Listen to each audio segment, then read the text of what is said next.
following is a special presentation from the WTNS Sports Department. Coshocton High School. Today's first game here on WTNS is Northridge versus Coshocton. Here's Steve Corries and Chris Wallace. And thank you very much, Ellen. And hello, everyone. I'm Steve Corries along with Chris Wallace, and we're at the Wigwam for Coshocton County Classic. We have two games for you this evening. First up, it's Coshocton 6-1 against Johnstown Northridge. They come in with a record of 3-3. In game two, we'll have Riverview 2-4 up against county rival Ridgewood 4-3. We'll be back for the Coach's Corner in the pregame. This is high school basketball on WTNS Coshocton. When it comes to service, nobody cares more than Village Motors in Millersburg. This is Deke Miller, and I'm proud to say that we have state-of-the-art equipment and factory-trained technicians working on your vehicle when you visit. And we also offer a variety of preventative maintenance programs designed to greatly reduce the cost of your service visits. We are competitive, convenient, and we care. So the next time you need your vehicle service, stop by and see us at Village Motors in Millersburg. Coach's Corner is brought to you by the Ensley Insurance Agency. For auto, home, business, and life insurance, call 740-622-1111. That's the Ensley Insurance Agency, 433 Walnut Street, Coshocton. My guest on Coach's Corner, James Herman, the head coach of the Coshocton Redskins. Redskins coming with a record of 6-1. Before we talk about the Classic a little bit, Coach, I got to talk a little bit about Martins Ferry. Really thought everything after that first 4 minutes, everything was firing on all cylinders. Really thought it was an outstanding bounce back from the night before. We kept doing the next right thing, finding a way in that first quarter. You know, we let go of the night before. We had talked about it. We learned from it and moved on, and that really came to fruition in the second quarter, and we just kind of took off from there. All right, now let's talk a little bit about the Classic in general. You get to play at home this time around. A new team, the team that you're going to play in the first game, is Northridge from out of the Johnstown area. First talk about the Classic, then let's talk a little bit about Johnstown. Well, first, the Coshocton Classic is one of those things that's been around a long time from my understanding, and it's wonderful to have it right here back in the Wigwam. I think that's great for the fans. We've got plenty of room. There's great restaurants. People can make a day of it, see some great basketball, come to the city and have a nice afternoon. So I'm glad it's here in Coshocton. All right, let's talk a little bit about Johnstown, Northridge. They come in, they're 3-3, but don't know a ton about them. They are 3-3. They've played some really good teams. They just played Bishop Reedy, who's ranked in the top 10 in the state Division 5. They played them Monday night, so they are battle tested. They are very fundamentally sound team. They lost a lot from last year's team. They were 16-8, just like us. Coach Mallory and I met each other coaching in the All-Star game here between Licking Valley and the MVL. That's how we got them involved in it. So I've seen them play in person twice. We got our hands full tonight because they are just slow, methodical, and very fundamentally sound. You know, I've noticed looking at some of their scores, they seem to be happy in the 40s and 50s. Is that what we can expect to see? Will you try to speed them up? I know you're going to try to speed them up, but is that pretty much their MO? Well, that's what they're going to want to see, and we want the exact opposite. So pace of the game will be very important to us. All right, keys. What do you need to do to get a win? Well, we got to be able to defend put pressure on the ball. They don't always like pressure. Their point guard's pretty good, solid kid, big, strong. They got nice size, nice athleticism across the board, but they don't want to be sped up. So we want to put pressure on the defense.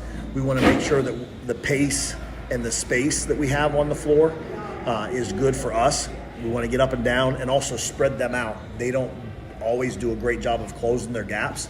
So if we can space them out a little bit and get in those gaps, that'll cause problems for them. And then, of course, what we've been trying to do last couple games is own the glass, win that rebound battle. All right, health of the ball club. Everybody get through Christmas other than the coach? We are good. Everybody's good, ready to rock and roll. All I got to do is sit there and look pretty. All right. That's hard enough on its own, isn't it? Hey, I appreciate your time and good luck. Man, we're so thankful to have WTNS back in the Wigwam. All right, we'll be back. This is high school basketball on WTNS Coshocton. Coach's Corner has been brought to you by the Ensley Insurance Agency, 433 Walnut Street in Coshocton. Call the Ensley Insurance Agency at 740-622-1111 or go to ensley.agency.com. Think you have to settle for mediocre car insurance to save money? Think again. It's possible to get superior coverage and still save money with Erie Insurance. Customers who switched to Erie saved up to $951. It pays to compare. Switch and save with Erie. Your local Erie agent in Coshocton is Albertson Lawrence Agency. Get a quote today. Annual savings based on new customers surveyed in March 2022 who reported savings when switching auto insurance. Individual premiums and savings will vary. Claxon Custom Printing and Promotions is a proud supporter of high school athletics. Contact Casey Claxon or Judd Bone at claxonprinting.com for printed t-shirts, embroidery, and branded promotional products for your booster club or business. We can also help your team set up an online fundraising store to sell your team apparel to fans across the country. Visit claxonprinting.com or call 740-623-2145. Transform your home with the timeless beauty of cedar without the hassle. MRV Siding Supply with maintenance-free sham-clad shiplap siding. Whether it's for porch ceilings, siding, or shutters, their sham-clad shiplap siding offers the latest designs that everyone is talking about. Get the look of cedar and elevate your home with sham-clad shiplap siding today. That's MRV Siding Supply in Millersburg, Newark, and Pittsburgh, Pennsylvania. Visit them on the web at mrvsiding.com. Get your siding supplies from the siding guys. MRV Siding Supply. Looking to boost your career in 2025? Buckeye Career Center's adult education programs are here to help. We're offering 2 exciting new courses, Intro to Industrial Robotics and Intro to Basic Machining. These 10-hour courses meet Tuesdays and Thursdays from 3:30 to 5:30 p.m. Plus, in February, we're offering beekeeping, advanced photography, forklift training, and automotive brakes. Take the next step today. Call 330-339-2288 to register. Discover your passion and prepare for your future at Buckeye Career Center.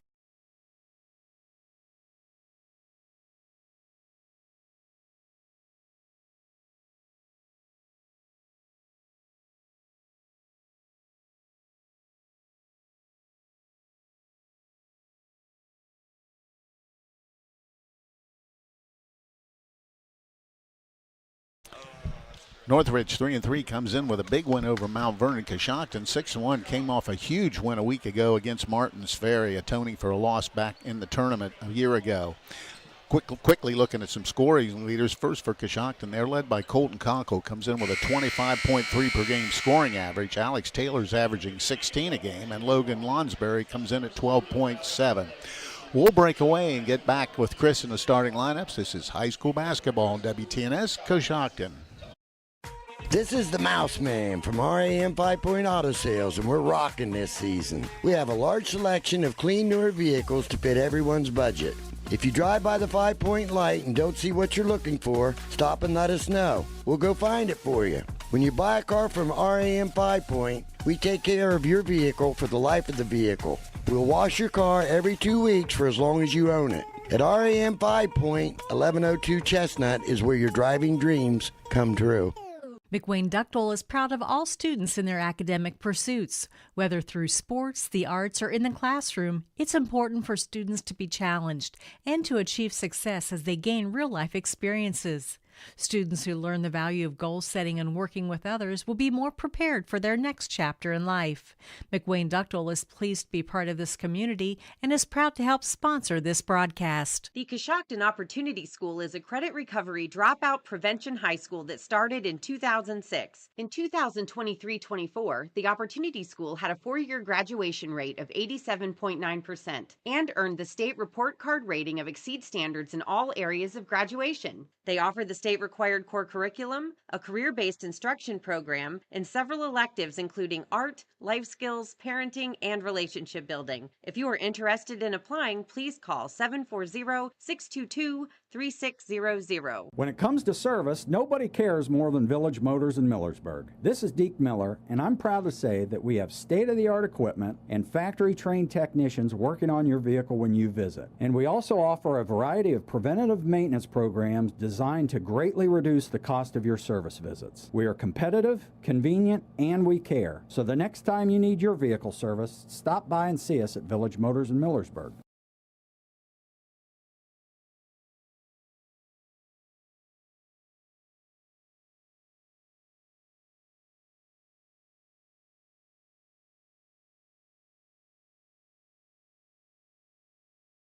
Looking to boost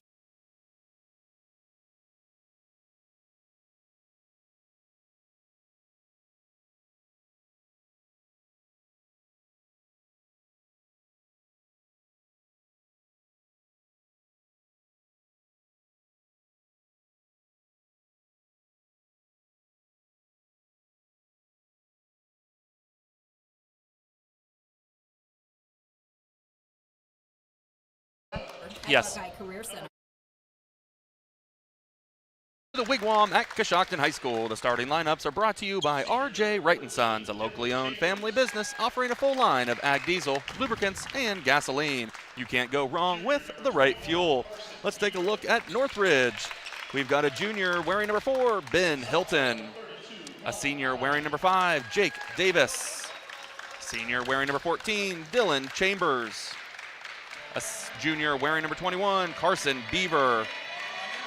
And the sophomore wearing number 32, Colin Mallarney. Now the home team in tonight's contest, the Coshocton Redskins.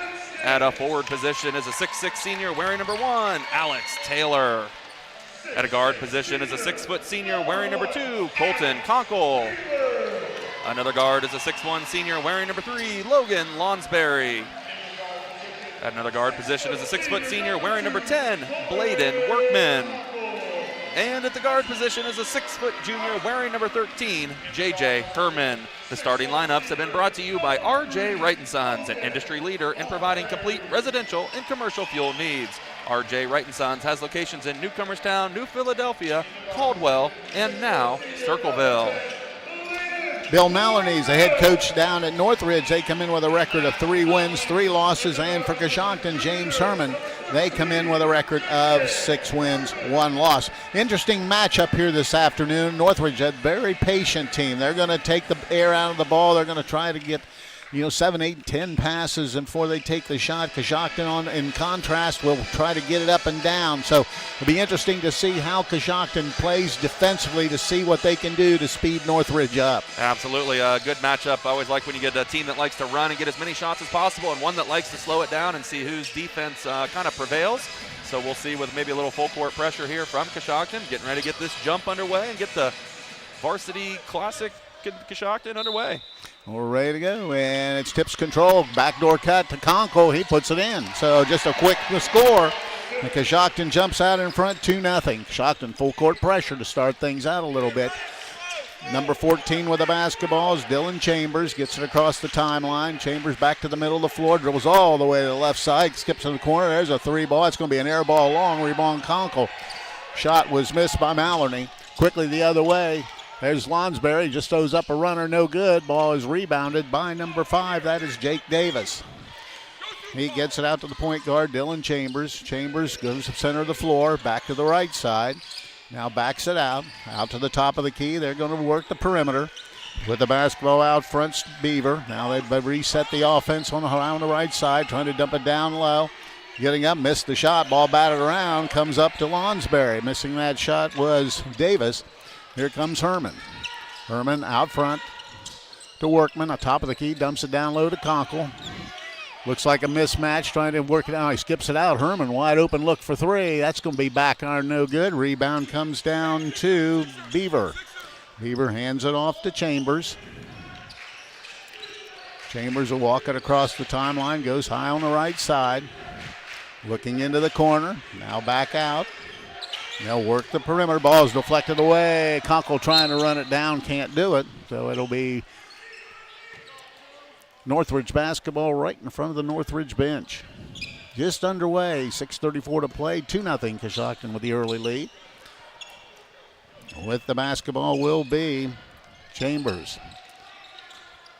Chambers brings it up, now stops, skip pass all the way across, and there's Taylor, gets over and bats it away. So it'll be out of bounds this time in front of the Coshocton bench. Trying a long cross-court pass that Alex Taylor batted out. Gets it out front to Chambers. Chambers right side to Maloney. Maloney looks inside, now back to Chambers.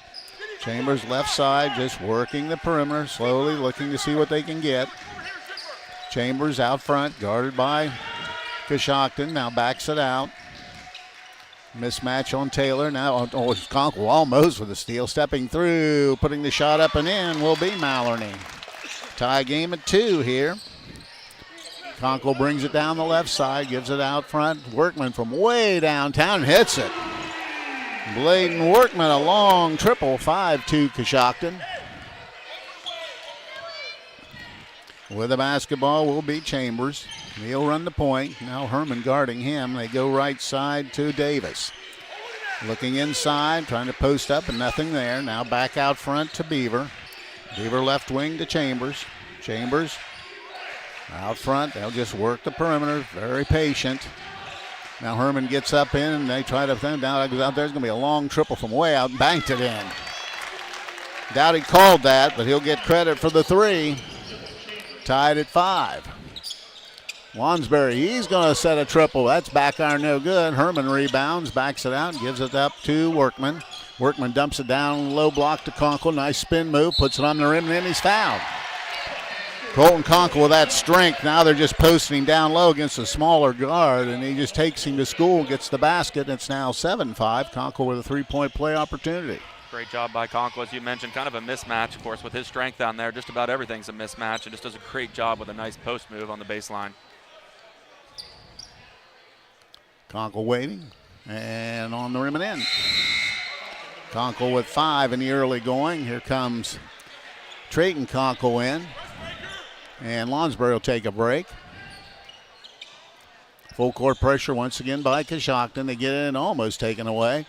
Now in trouble, skip pass all the way across. Coshocton goes down, they go down low. Ball's blocked from behind by Conkle, but they're going to get him for the foul. You do that slap down, you're going to get called about 99.9% of the time, and heading to the free throw line is Jake Davis. Yeah, Conkle looked at the official on the baseline right near it and kind of wondered. He says, I didn't blow my whistle. It was the trailing official, but yep, through the contact. First throw, back iron, no good. He'll try to split the pair.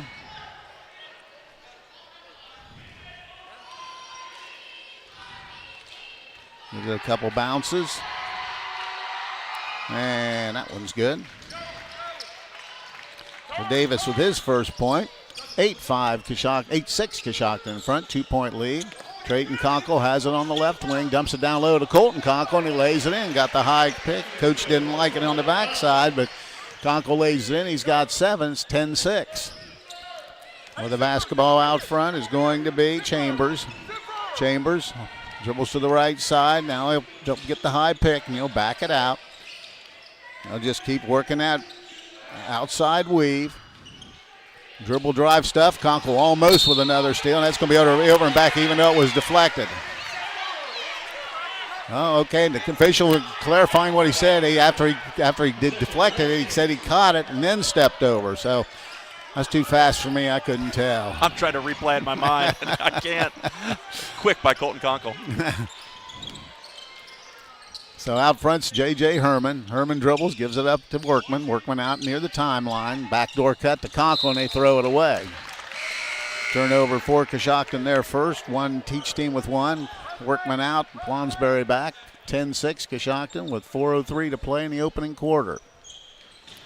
Once again, Conkle almost gets the steal, and they come up with it. Now they'll have some numbers, and ball's deflected again, and it's out of bounds. Turnover Northridge, their second, and Coshocton creating some issues here. Comes into Conkle.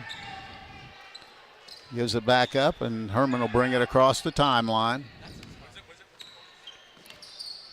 Herman out front, right wing, and we got an illegal pick, and that's going to probably be on Taylor. So So an illegal pick, and it'll be a turnover for Coshocton, their second, his first foul.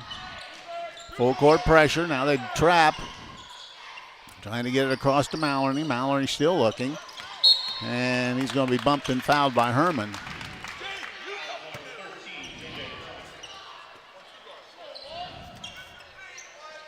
And they'll be inbounding right in front of us here.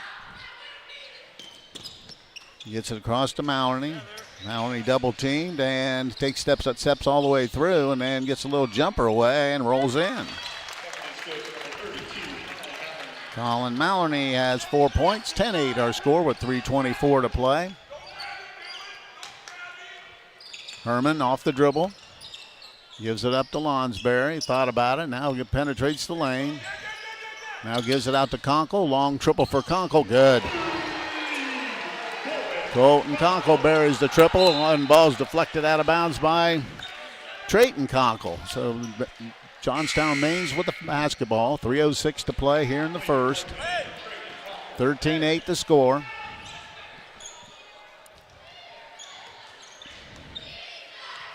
Johnstown Northridge brings it across. Quickly is going to be Chambers. Now gives it up, running that weave out front into the corner. Looking out top. There's going to be a long triple from way downtown, and he hits it. Ben Hilton with a triple. Makes it 13-11. With the basketball, Herman gives it up to Lonsberry. Lonsberry to the center of the floor to Workman. He's going to take a shot, and he hits it again. Bladen Workman with another triple. He has a pair of triples here in the first quarter. Has 6 points. 2:26 to play in the opening quarter. 16-11. 5-point lead for Coshocton. Left side it goes. Maloney down into the corner. Looking down in that low block area, and ball is deflected out of bounds. And Beaver, they wanted to get it into that low block area, but couldn't do so. So it'll be out of bounds. Northridge in front of the Coshocton bench. Beaver will be the inbounder. Looking, now has to go all the way in the backcourt, and with the ball will be Dylan Chambers. Chambers walks it across the timeline. Left wing hands it off out deep. Now they work the outside, give and go offense. Now they dump it down low block, trying to step through. Have to skip it out. Now in the corner, wide open look for a three. That's going to be no good. The rebound comes down to Conkle. Zip pass over to Taylor, steps through and lays it in. Alex Taylor on the dead run, got a good pass from Conkle and scores the hoop. 18-11, Coshocton leading, and Chambers coming the other way. 1:40 to play in the opening quarter. Chambers still dribbling, guarded by Taylor way out in the front. Looking down low, Herman getting posted low. And going to be a travel. 3 turnovers, and here comes Trayton Conkle, and Herman will come out. And token pressure right now. They get it into Conkle. 1:30 to play in the opening quarter. 18-11, Coshocton with a 7-point lead. Conkle off the dribble. Gives it up and has it stolen away. And laying it in is going to be Beaver. So a little careless on Coshocton's part. Turnover results in a basket. 3 turnovers now for Coshocton. Conkle in trouble. He gets it up to Workman. Now to Conkle. Conkle looking out front. Backs it out with a minute to play here in the quarter. 18-13 to score. Conkle skip past to Workman. Workman another triple, and he hits it again. Bladen Workman with 3 triples here in the first quarter. 21-13. Coshocton leading with 45 seconds to play. Right wing it goes. Northridge looking. Trying to get her inside, but shut off. They pick it up, almost throwing it away. Chambers gets downhill and scores the basket. Chambers now with 5 points, 21-15 to score. Workman has it, hands it off to Lonsberry. Lonsberry outside. Gets the pick. Now he'll back it out near the top of the key with 15 seconds. See if they play it down to 1. Lonsberry down to under 10. Off the dribble. Gives it up to Workman. Workman battled around and stolen away. Chambers has it. Lets a runner go at the buzzer and hits it. At the end of one, it's 21-18. Coshocton in front. We'll be back. This is high school basketball on WTNS Coshocton. Transform your home with the timeless beauty of cedar without the hassle. MRV Siding Supply with maintenance-free sham-clad shiplap siding. Whether it's for porch ceilings, siding, or shutters, their sham-clad shiplap siding offers the latest designs that everyone is talking about. Get the look of cedar and elevate your home with sham-clad shiplap siding today. That's MRV Siding Supply in Millersburg, Newark, and Pittsburgh, Pennsylvania. Visit them on the web at mrvsiding.com. Get your siding supplies from the siding guys. MRV Siding Supply. The Fisher Funeral Home in Warsaw is proud to sponsor this event as we support the families and individuals that have trusted us with their business through our 4 generations of service to the community. As the oldest family-owned and operated funeral home in Coshocton County, we understand the importance of supporting our youth and fostering pride in our community. Please call us anytime at 740-824-3515 for any of your pre-need or at-need funeral counseling needs. You can also visit our website at fisherfuneralhome.com. The Fisher Funeral Home, serving others as we would like to be served since 1937. Coshocton leads Northridge by 3, and it will be Northridge basketball. Northridge hitting a triple right at the buzzer by Dylan Chambers. Now they have the basketball, trying to post down in the low block area, trying to back his way in. A little fadeaway jumper. That's going to be air ball. Well, touched the rim, rebound Lonsberry. Lonsberry comes for Coshocton, gives up to Conkle. He steps into a triple. No, short off the front of the rim. Ball loose, but comes up to Lonsberry. Lonsberry to Trayton Conkle down the lane. Little runner's good, and he's fouled. Trayton Conkle off the bench, gets a hoop. Makes it 23-18, and he'll be at the line to shoot one. It's a nice take by Trayton Conkle with the strength, draws the contact. Conkle's throw's good. 3-point play, and now 24-18, 6-point lead.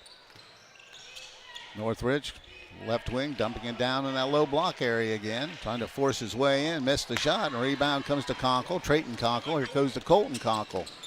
Colton Conkle off the dribble, and he's going to be held, and it'll be out of bounds to Coshocton. Picking up that personal foul will be Jace Golden.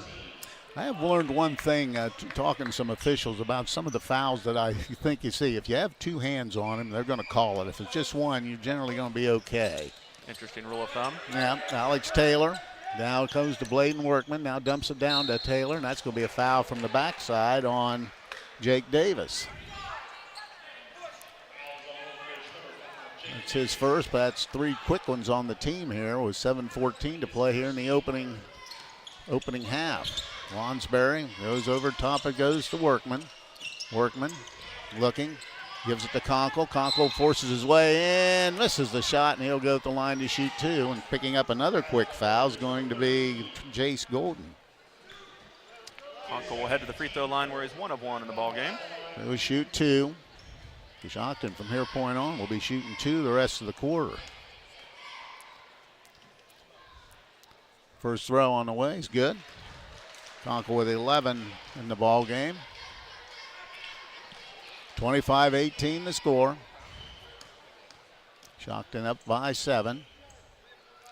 Second throw is good as well. Hits them both. He now has 12 points. It's 26-18, 8-point lead. And with the basketball, Dylan Chambers. Chambers will walk it across. Works down, nice drive, get to the lane, throws up the shot, missed it. Rebound comes down to Conkle. Colton Conkle skips it over to Lonsberry. Lonsberry gives it up to, dumps a high lob pass in. I think they're going to get Conkle for a push-off on this one. That'll be his second. That's a tough one. Colton Conkle posting up, had good position. I thought he had decent position and kind of lobbed it to him. Didn't seem like a lot of push, but just enough to call it, I guess. Yeah, I think they talked enough over here. I think they thought they needed to give one up. Needed a make-up call. That was it. So with the basketball into the left corner. Now they dribble it out top. Now he walks. Turnover will be number 4 for Northridge. Checking in will be Champ Haley, and Colton Conkle's going to take a break. You don't see this much. It'll be interesting to see how they operate with Colton sitting on the bench. Yeah, their biggest offensive threat on the bench, which means they'll need to rely on somebody else, maybe go down low to Alex Taylor. So Herman's back, gives right side to Lonsberry. Lonsberry gets the high pick, goes down the lane, throws one up on the rim and in. Logan Lonsberry penetrates and gets the hoop, his first basket of the night. It's now a 10-point lead at 28-18. Out front, working the perimeter once again, trying to dump it down low, throwing the shot up and in. They just, right now, Davis doing a nice job posting up Taylor in that low block and gets the basket. 28-20, right side Lonsberry. Gets the high pick. Lonsberry backs it out. Now in trouble, but gives it over to Workman. Workman steps into another triple, and he hits another triple. Bladen Workman has hit 4 threes in the game. It's now 31-20. With the basketball, dumps it down once again in that low block area to Davis. His fadeaway's no good. Rebound comes down to Coshocton, and Workman rebounds. No, Champ Haley rebounded it and gave it up to Herman. He'll walk it across the timeline with 5:25 to play here in the opening half. J.J. Herman, right wing, backs it back out, gives it up to Workman. Workman, left side to Lonsberry. Lonsberry gives it to Taylor. Taylor puts it on the deck and hands it to Haley. Haley penetrates. Now back it goes to Workman. He's going to try another triple. This time he misses it. And it's going to be on the baseline. It'll be out of bounds to Northridge. And they'll have it lead trailing by 11 with 5:04 to play here in the first half. Dylan Chambers walking across the timeline for Northridge. Gives the basketball up, and with the ball is going to be Eisler who checked in. Once again, they get that low block area. Skip pass out for a 3-ball attempt, and that's good. Hilton has hit a couple threes in the ball game. Nice little back pass out to the flat. 31-23. Haley looking inside, out front to Lonsberry. He's going to take a long triple, and he buries it. Logan Lonsberry with 5 points, 34-23. Chambers brings it across the timeline. High pass Davis, now kicks it over to Chambers. He backs it right back out, and he'll reset for Northridge. Right wing it goes. They keep working the perimeter. Coshocton more of a zone right now. Backs it out front. Now Chambers is going to take that's going to be an air ball long, and Workman rebounds. And Herman will slowly bring it across. We go under the 4-minute mark here in the first half. J.J. Herman, right side, gives it up to Lonsberry. Lonsberry just taking a look, gets the high pick. Right down the lane. Bad pass, and it'll go out of bounds to Northridge. Checking in for, will be Carson Beaver getting back for Northridge. Turnover number 6 for Coshocton, compared to only 4 for Northridge. With the basketball out front, it's Ben Helton. Helton goes right side to Chambers. Chambers out front to Maloney. Maloney just holding it, taking a quick look. Colton Conkle back for Coshocton. Takes a dribble, dumps it all the way into the corner. They step into a 3. That's going to be no good. Rebound Lonsberry. Missing that shot was Davis. Here comes Lonsberry off the dribble. Cut off, and that's going to be a foul on, I believe, Helton. No, it's going to be on Chambers picking up the foul. That's going to send Logan Lonsberry the line to shoot a couple. This will be Lonsberry's first free throws of the ball game. Has 5. And misses the shot off the right side. We'll try to split the pair.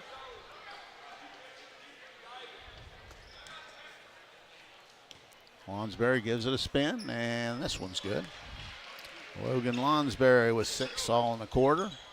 Makes it 35-23, 12-point lead. Now once again, full court pressure. They try to go deep. Ball is almost taken away, but now Maloney goes to a little foul line jumper, missed it. And it's run down by Colton Conkle. Conkle brings it himself. Hands it back out. Gives it up to Workman. Workman high out near the timeline. Works right side to Taylor. Taylor over to Lonsberry. Lonsberry to Herman. Herman off the dribble, trying to go down the lane. Little runner on the rim. It goes in, and he's fouled. J.J. Herman, nice move to the hoop. Gets his first basket. Nice take by Herman, just drawing the contact as he gets to the lane. So make it a 37-23 lead. Herman's free throw on the way. That's good as well. 3-point play. 38-23 with 2:38 to play in the opening half. Coshocton's opened it up a little bit here in the second quarter. Now the ball's thrown and get it across the timeline. Now trying to get downhill, and then they throw it away. Turnover for Northridge, their fifth. And Coshocton has the basketball with 2:26 to play here in the opening half. Colton Conkle has the basketball. He'll bring it across, being guarded by Dylan Chambers. Conkle down the lane, skip pass into the corner to Taylor. Gives it back out to Conkle, now to Herman out near the timeline. Herman thought about it, gives it up to Taylor. Taylor over to Lonsberry. Lonsberry back to Taylor. Taylor off the dribble, little spin move down low, puts the ball on the rim, missed the shot, almost grabbed the rebound, but Davis got it. Quickly the other way is Northridge. With the ball, Maloney tries to go down low to Davis. Now a little double team. Now they jump it out to Chambers. Out front, wide open. There's another three ball, and this time it's good again, and they got to know where he's at. That's Ben Hilton. He's hit 3 triples here in the first half. 38-26, 12-point lead. Herman to Lonsberry. Lonsberry off the dribble, trying to force his way inside. Can't do it to Workman. Gives it up to Taylor. Taylor right. Oh, nice bounce pass by Taylor. Beautiful pass, and Conkle gets the layup. Makes it 40-26, 1:18 to play here in the opening half. Across the timeline, they throw it all the way in the corner. Another triple on the way, and there's another basket. Ben Hilton keeping Northridge even within shouting distance. Workman has it out front. Off the dribble, trying to get downhill all the way to the rim. A little move off the rim, no good. Missed the shot. Rebound comes down to Davis. So here comes Chambers. 40-29. With the basketball out front, now they go to Davis. Right now, Coshocton doing more standing, but then looks like they're going to be patient. Down to 30 seconds. Now they go down low to Davis.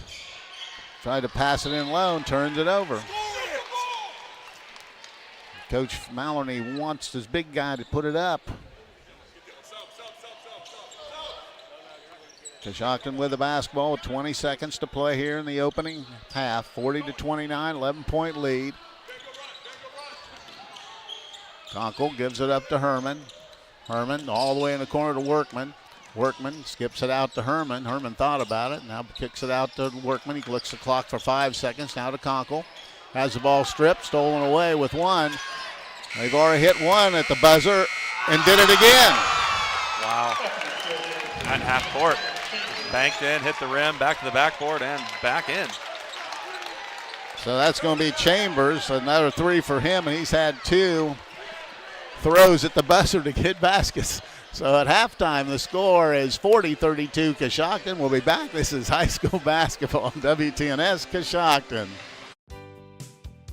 I'm Stacy Rice from Coshocton Collision Center. It seems like you hear more about deer accidents every day. If you have an accident with a deer or any other collision, come see us at Coshocton Collision Center. We put you, the customer, first by using the newest environmental-friendly paint products from PPG to preserve our environment. We complete repairs as promised, and we guarantee our work. For all your body repair needs, come to Coshocton Collision Center, 225 Main Street in Town Center, Coshocton, across from Wilson Carpet and Furniture, or give us a call at 623-7347.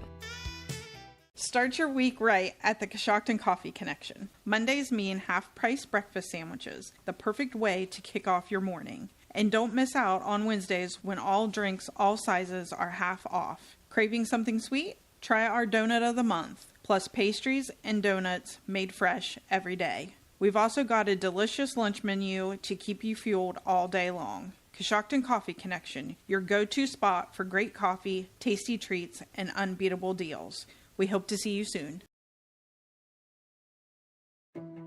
Coshocton Regional Medical Center now has 2 new walk-in clinic locations in Warsaw and Newcomerstown. Our providers can get you back on the road to recovery with a quick walk-in visit with no appointment necessary. Experience the ease of taking care of your health on your own schedule by visiting one of the conveniently located walk-in clinics in Warsaw or New Comerstown. For more information, visit CoshoctonHospital.org. Coshocton Regional Medical Center, where care matters most. Pearl Valley Holiday Gift Boxes are a great gift for anyone, full of delicious, healthy foods at a reasonable price. With a variety of 8 boxes to choose from that can be shipped or picked up at Pearl, your friends and family will be delighted with your choice. And remember, Gray says Pearl Valley cheese is a gift that does not collect dust.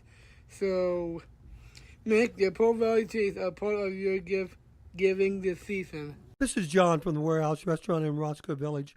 The Warehouse is again proud to sponsor the player of the game, where they will receive our legendary onion rings and our famous cheeseburger.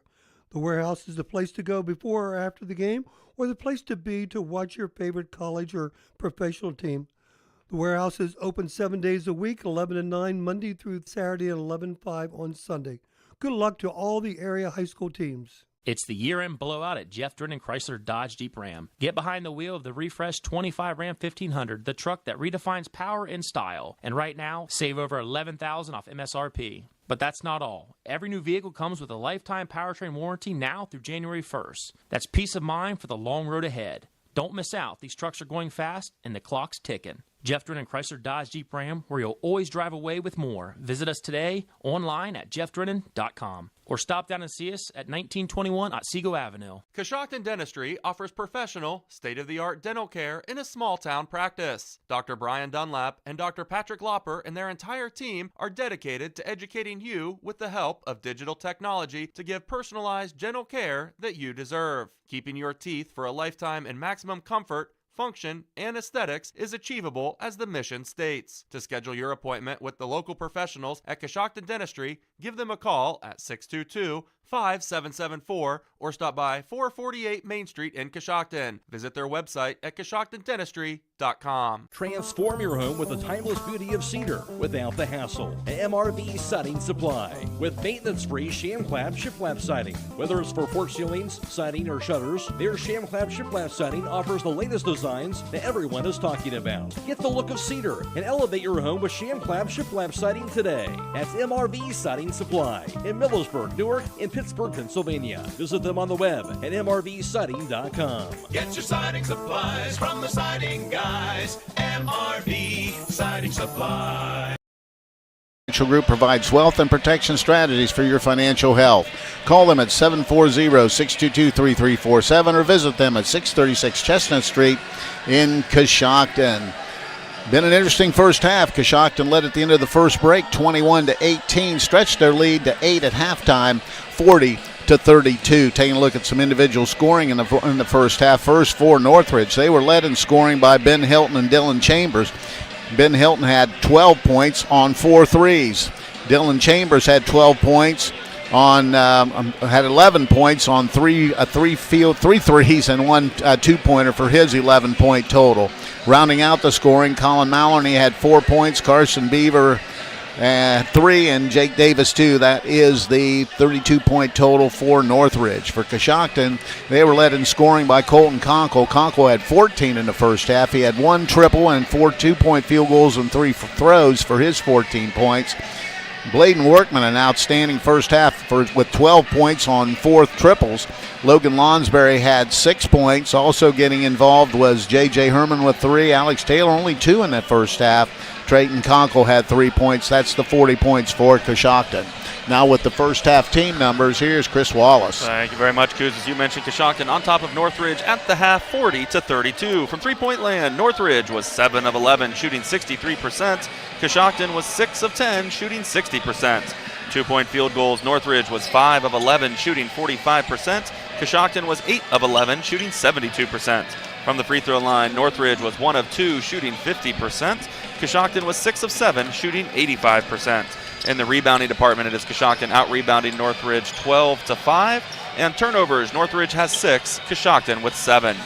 Well, I'll tell you what, it really it's an 8-point game, but probably could be just about a 15-point game. Two desperation heaves at the end of each quarter go through for Northridge to make this at least within shouting distance at 40-32. Yeah, you're exactly right. I believe it was Dylan Chambers for both of them. But first one, right around NBA three-point range. Nice shot. But I'll tell you, that runner there at the end of that second quarter to go into halftime was right about mid-court. So a heck of a shot. Went to the backboard, into the rim, then back to the backboard, and then went in. So nice there. 6 points that kind of a gamble on those ones, but good job there as well. But I'd say Northridge really looking to go down into the low post area to Davis and post up Alex Taylor. Alex Taylor likes to kind of sit behind there and get a few block shots, but some good defense by Coshocton, I think, as Coach Herman said in Coach's Corner, that full court pressure providing a little bit of trouble for Northridge, but looking forward to this second half. All right, the Bradford Financial Group is proud to sponsor tonight's halftime report. Bradford Financial Group provides wealth and protection strategies for your financial health. Call them at 740-622-3347 or visit them at 636 Chestnut Street in Coshocton. We'll be back and get the second half started. This is high school basketball on WTNS Coshocton. When it comes to service, nobody cares more than Village Motors in Millersburg. This is Deke Miller, and I'm proud to say that we have state-of-the-art equipment and factory-trained technicians working on your vehicle when you visit. And we also offer a variety of preventative maintenance programs designed to greatly reduce the cost of your service visits. We are competitive, convenient, and we care. So the next time you need your vehicle service, stop by and see us at Village Motors in Millersburg. It's time to be thinking about those concrete projects. Coshocton Materials offers ready-mix concrete, precast blocks, and a variety of mason and concrete products. Located on County Road 621 in Coshocton, call today for prices and delivery options at 740-722-9015. That's 740-722-9015. In our community, buying local isn't a choice, it's a way of life. At Jeff Drennan Dealerships, we're proud to be your local choice for all your automotive needs. For over 2 decades, we have been a proud supporter of everything Coshocton. From sales to service, our commitment to our neighborhood shines through in everything we do. Support your community. Buy local at Jeff Drennan Dealerships, because here, you're not just a customer, you're family. Hi, I'm Kyle Hamilton from the Home Loan Savings Bank. At Home Loan, we have a full array of services to meet every one of your financial needs. Even though we're a community bank, we offer the same services as the larger banks. We believe there is no place like home. So when you walk through our doors, we will treat you like family. We offer a full array of deposit and loan products to meet your financial needs. You can rest knowing your experience will be comfortable just like home.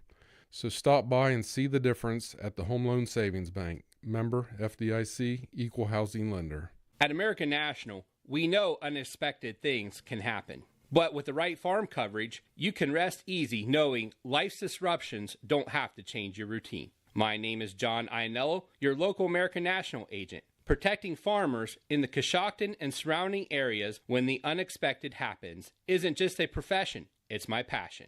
Let me be your insurance ally. Call me, John Iannello, at 740-295-9460. Terms, conditions, and eligibility requirements will apply. American National Property and Casualty Company, Springfield, Missouri.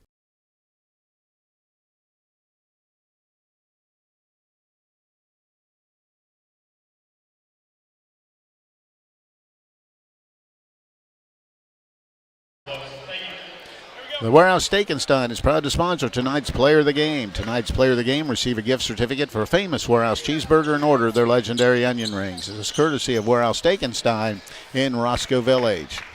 Both teams hitting the floor, and we're just about ready to resume play here in the second half. Coshocton will be inbounding, and Colton Conkle will have it for the Redskins. 40-32, Coshocton leads. Into the corner to Lonsberry. Logan Lonsberry gets the high pick out front. Now he takes it to the foul line. Now gives it up to Conkle. Conkle trying to get downhill. Stops. Jumper on the way. Back iron no good. Rebound comes down to Chambers. Chambers with the basketball. Goes to the high post area. With the basketball is Davis. Davis works left side to Chambers. Chambers backs it out into the corner. Now he gets it back out top with the basketball's Beaver. Now he's just working the perimeter, looking down in the low block to Davis. Almost turned it over. Gets it out top. Looking for that good shot. I think they're really kind of looking like they want to go down low to Davis if they can.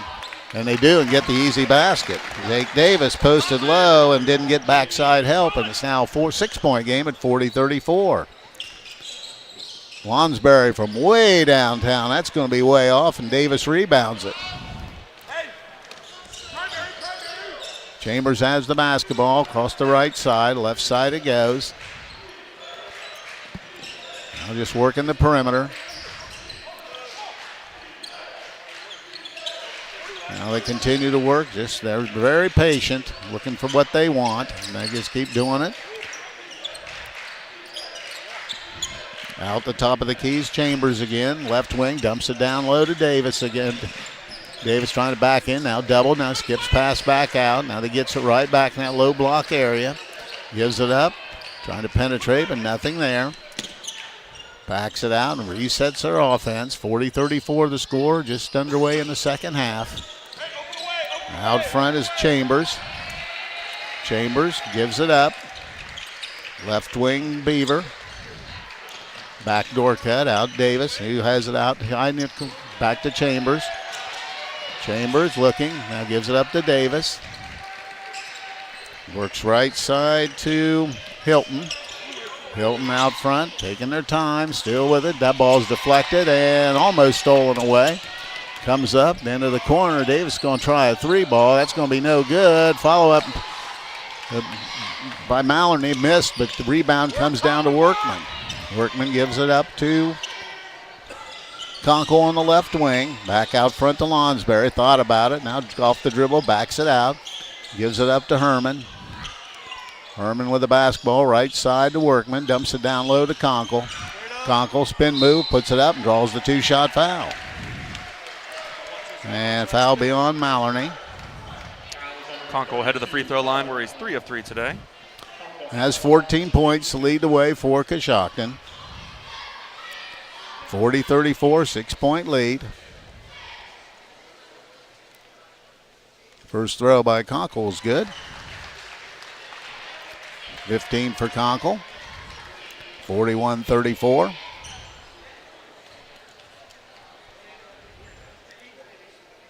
Second throw by Conkle. That's back iron, no good.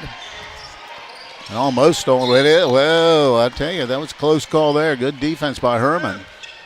Gets back. Now it's 41-34, and there'll be 5:10 to play here in the third. With the basketball will be Dylan Chambers. Approaching 5 minutes to play here in the third. They almost threw it away. Gives it up to Davis. Back it goes to Chambers. Penetrates. Skips it down in the low block area. And back out and they'll reset. Almost a steal, and there's a 3-ball. That's going to be back iron, no good, but they get the rebound. Maloney misses this time, he makes it. Banked it in, got his own rebound. He has 6 points. Quickly, Coshocton heads the other way. Lonsberry, little push shot, it's good. Logan Lonsberry gets downhill and scores the basket. He has 8 points. 43-36, 4:22 to play here in the third quarter. With the basketball dribbling into the corners, Chambers. Chambers all the way across to Maloney. Maloney dumps it on the wing, down low to Davis. Davis doubled, has to get it all the way back out front. Then Conkle comes up with a steal. He goes up and lays it in. He's fouled from behind. Kind of foul you don't want if you're Johnstown. He's got the basket. Now he's going to get a 3-point play opportunity. A nice job by Colton Conkle just on the reversal. Just got a hand on it. Ball went about 30 feet in the air, and he off to the races and into the shooting a nice layup with the contact. He is 4 of 5 from the line today. 45-36. Free throw on the way. That's good. Conkle with 18, 46-36, 10-point lead for Coshocton. Left wing it goes. Chambers, almost stolen away. It is stolen away by Herman. Really, as Lonsberry got it. Herman steps back. Out to Taylor. Taylor thought about it. Now goes over to the corner. Trayton Conkle, that's going to be short, no good. Probably not the shot you really want there, but quickly the other way. Maloney's shot is on the rim, no good. Davis rebounds it. Skips out, goes, trying to get inside. A little fadeaway jumper, no good. Rebound, Conkle. Conkle brings it himself. Shot was missed by Beaver. Conkle out front. Hands it to Lonsberry. He's going to dial up a long triple and hits it. Logan Lonsberry from way downtown has 11. He's in the double figures. Now a 13-point lead quickly at 49-36. Davis at the foul line. Squares up. Now they go into the corner. Beats Taylor to the room and scoring the basket's Maloney. Quickly the other way is Coshocton. Out front's Conkle. 49-38. Colton Conkle hands it to Lonsberry. Same spot, same result. Lonsberry now with 14 points, 52-38. Ball's deflected, almost on the way to Davis. He's going to take a jumper on the rim and in. Davis got the basket. There's a whistle. And there's a timeout.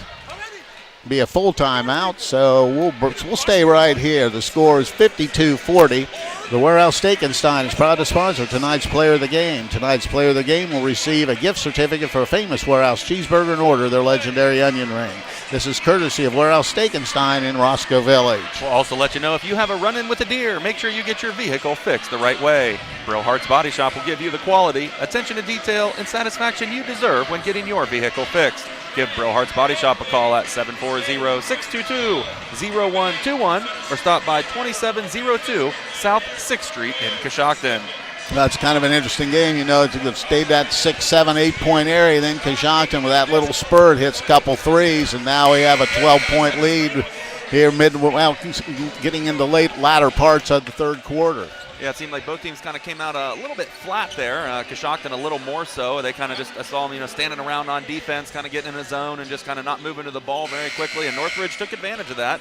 And they had Davis kind of looking to post up in that zone right around the foul line, make some nice post moves, and have some decent shots in the lane there. But Northridge doing a great job offensively.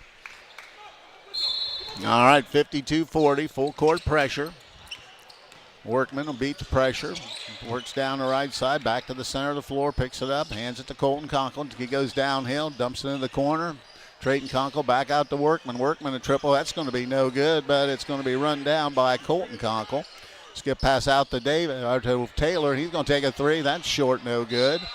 And it'll be deflected out of bounds by Conkle. It'll stay with Northridge. 2:03 to play here in the third quarter. 52-40 the score.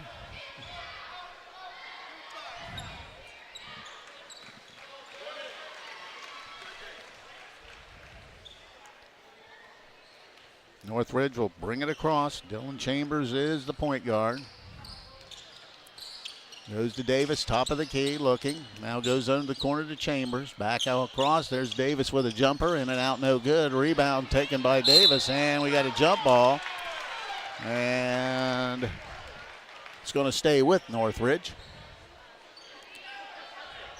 Better get a body on that big boy. He can do some damage inside. Ready to trigger in. They go all the way out, almost stolen away. Chambers, he's going to let a triple go. That's going to be off no good. Rebound Herman. Herman gets it out to Conkle.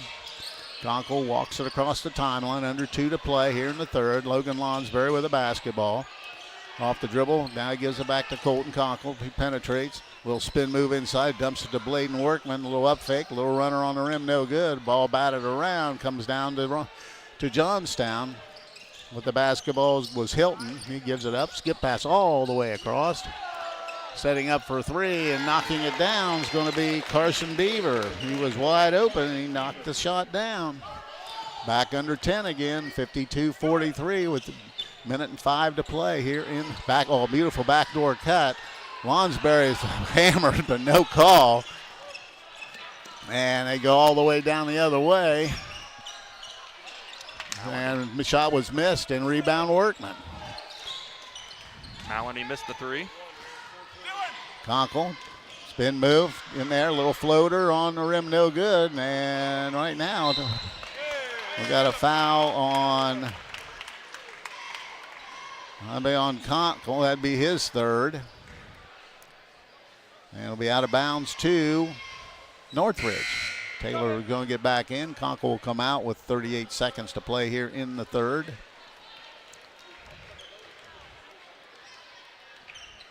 And Chambers will slowly bring it across. Left side, Beaver dumps it off to Maloney. Maloney looking out front. With the basketballs, Hilton. Hilton picks it up, now goes right side to Chambers. Chambers dumps it down to Davis, puts a shot up, missed it. Ball's tipped out and comes down to Workman, and there's a whistle. And it'll be a foul on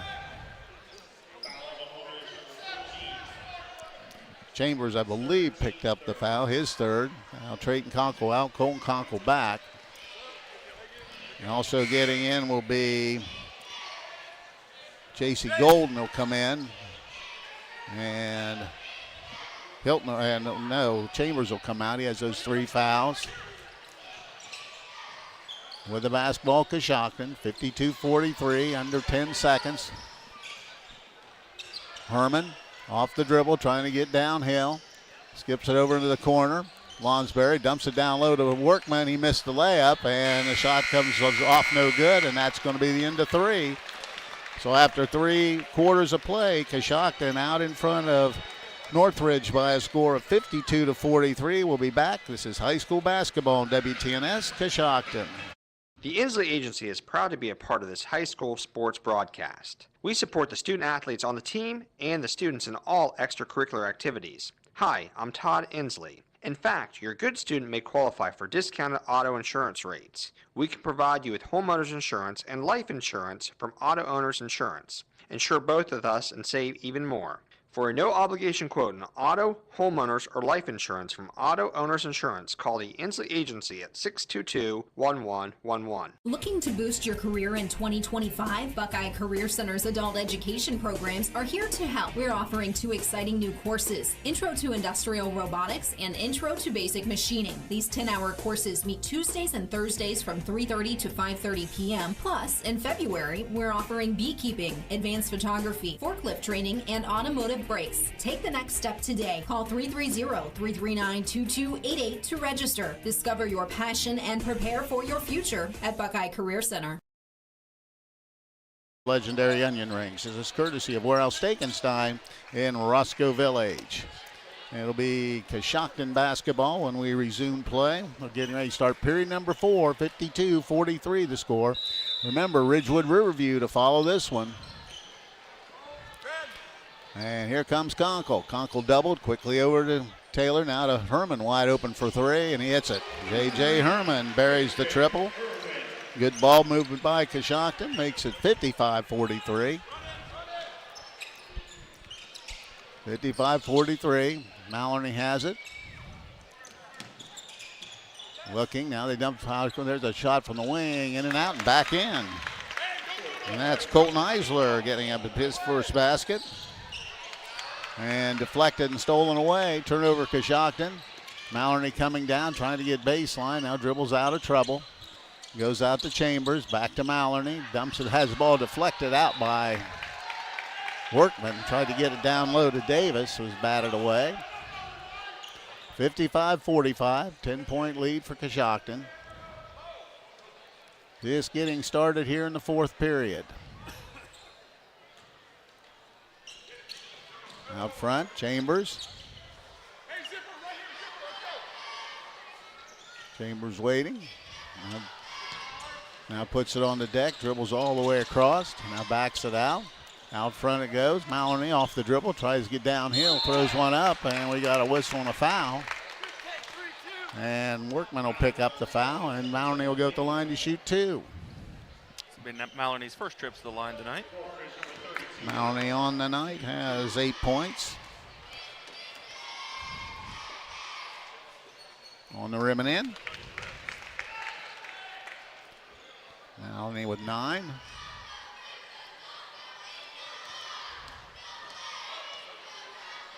And that second one is good. That gives him 10. And Northridge wants a timeout. Scores 55-47. Be a 30-second timeout, so we'll stay right here. The Warehouse Steakenstein is proud to sponsor tonight's Player of the Game. Tonight's Player of the Game will receive a gift certificate for a famous Warehouse cheeseburger and order their legendary onion rings. This is courtesy of Warehouse Steakenstein in Roscoe Village.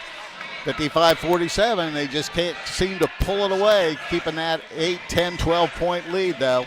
Yeah, Coshocton doing a great job just, keeping the foot on the gas there on the offensive end, doing a great job defensively.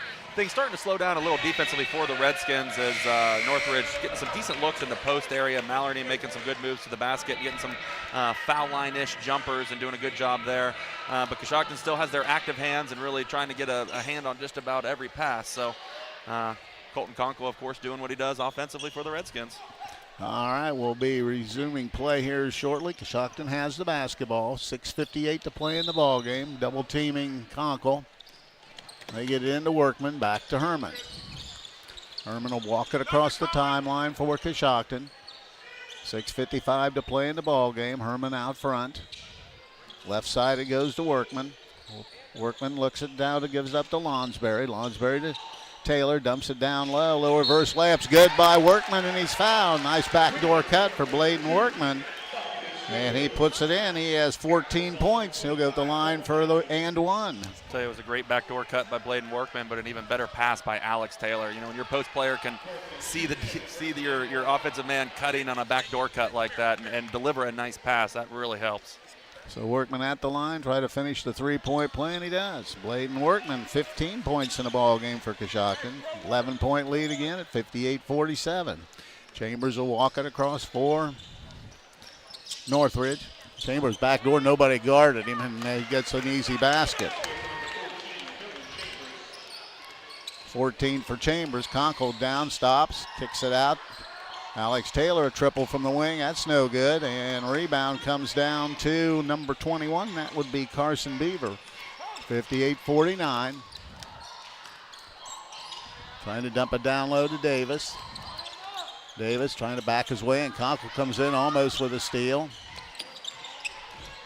Might have been a double dribble. They get down into the corner of Chambers, has a clear on the left side. There's a long triple.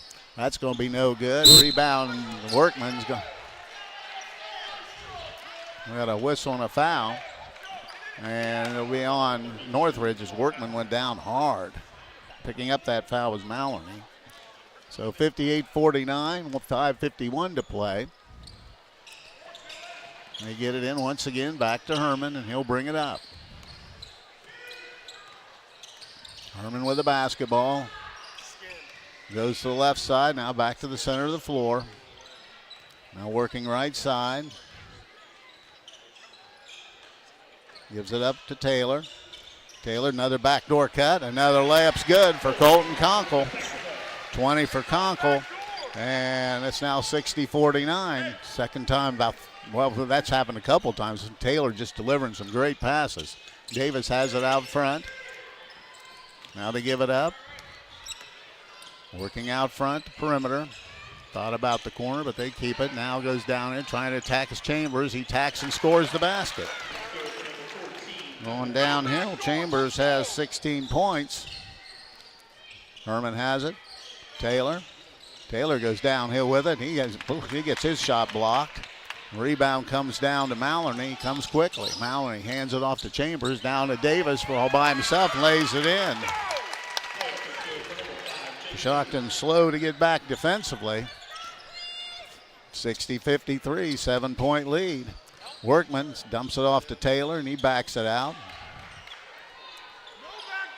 Lonsberry just holding it out on the side of the court. 7-point lead for Coshocton. Lonsberry off the dribble. Gives it up to Herman. Herman dribbling out front. Now he gives it up to Lonsberry. Thought about it. Now he steps all the way through, puts it up, and draws the two-shot foul. That time just put it on the deck, and he'll shoot a pair. Nice move by Logan Lonsberry, up by 7, 4 minutes and 9 seconds left. You want to take that three as he's been hot all day, but the responsible thing was to give a nice head fake and drive to the basket where he goes to the free throw line, and he is 1 of 2 today. James West getting ready to come in. Lonsberry misses another. It's 1 of 3 now from the stripe. Taylor comes out. He'll try to split the pair, and he does. Lonsberry with 15 in the ball game. 61-53, approaching the halfway point of the fourth quarter. Giving it up out front, dumping it down. Ball deflected by James West. Now they work out front. Taking their time, looking for the shot. Chambers has it, dumps it down in the low block. And putting the shot up and in as Jake Davis. He now has 11 points. Conkle goes downhill, and he's fouled. That'll be out of bounds on the baseline. 3:34 to play in the ball game. A 6-point lead at 61-55. Well, actually, that's 15 fouls, so we shoot a pair. So the next 3 minutes and 34 seconds, the last 3 minutes and 34 seconds, they'll be shooting 2. And now we're getting some clarification from the scorers table, whether it is 4 or 5. Apparently that's only the 4th team foul. Scoreboard was wrong. I thought it was. I thought when I looked up there, it said 3, but so now they'll take it out underneath the basket. Taylor will get back. And Workman will take a break. Now to go, Coshocton going with their 2 bigs. First time we've seen that for a while. Gets it into Taylor. Alex Taylor tries to work his way downhill, and he has it stripped and stolen away. Quickly coming the other way is Maloney. He puts a shot and missed it.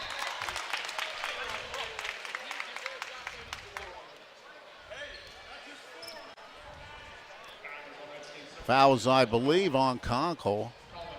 Be his 4th. And shooting 2 will be Maloney. Maloney 2 of 2 from the stripe today. First one's good.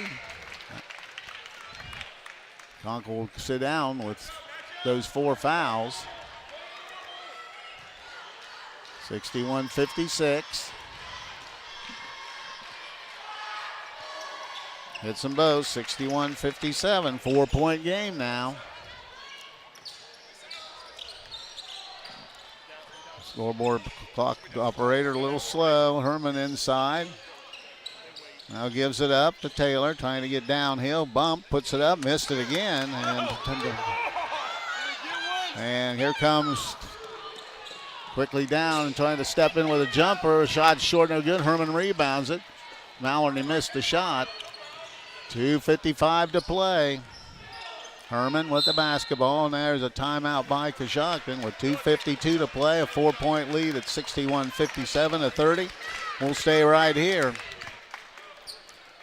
So big quarter thus far for Johnstown. They've outscored Coshocton by 4 here in the quarter. Yeah, only a 4-point game here, and boy, not really indicative of how you felt this game is going if you've been here, but Northridge doing a great job of climbing back into this, doing a good job on the offensive rebound. Coshocton, on the rebounding end of things, Coshocton missing some layups, missing some shots, and not really rebounding very hard, and Northridge doing a great job of getting that rebound and getting out and running with it and finishing as well. And Maloney 4 of 4 from the free throw line here in this fourth quarter. The only other free throw shot in the game were in the first quarter by Jake Davis for Northridge. And then again, Maloney 4 of 4 from the free throw line here in this fourth quarter, doing a great job of driving to the basket, getting the contact. And Coshocton's defense just kind of a step slow here in this fourth quarter. 4 players in double figures for Johnstown. Herman has the basketball off the dribble, gives it up to Workman, back to Herman, back to Workman, to Herman. Just playing up to a little bit of passing game out front, and they do turn it over. That's just carelessness there. Boy, turnover for Coshocton, and the ball goes over to Johnstown. So Johnstown a chance to cut it to 2 or to 1. With the ball out front. Dumps it down to Davis in the low block area, and he just works his way in and scores easily over James West. He's got 13. And it's now 61-59 with 2:15 to play. Herman tries to get downhill. Out front to Workman. Now he gives it up to Lonsberry. Lonsberry off the dribble to Herman. Herman looking at it, but now needs to move. There they do. They move it downhill. Gives it up to West. Now he goes all the way out to Workman. Gives it up to Conkle. Conkle with less than 2 minutes to play. Has the ball out near the timeline. Conkle off the dribble. Tries to get downhill. Skip pass all the way across to Lonsberry. That's way off the left. We could see that here, but Workman grabs the rebound. Dumps it down to Herman, and they'll back it out. Herman out front. Dribbles. Still giving it up, and they're going to cut a 5 if he doesn't get rid of it. And they got the timeout. Coach Herman could see that one coming. He was just too much dribbling, and it'll be a 30-second timeout. So now 61-59, and a minute 24 left. Minute and 24 left. I know they want to try to get the ball into Conkle's hand as they possibly can, but he isn't one to force it, so they just got to make sure that they can keep the discipline. Yeah, Coshocton seemed very content with just kind of passing around the perimeter and trying to let this clock run down. Still only up 2, which doesn't give you a lot of room for comfort, but just kind of trying to stall a little bit, if you will. And then they found Colton Conkle, and of course he does a great job. He doesn't even want the screen. He just wants to beat his man off the dribble and get to the basket. But I'm telling you, Northridge is really tightening up their defense when you get into the lane and not letting you. In the first half, they kind of let them come on through and shoot layups. They're kind of tightening things up here. So Coshocton needs to get something going offensively here. Again, only up 2 with a minute 24 left. Minute 24 to go, 61-59. Workman will be the inbounder.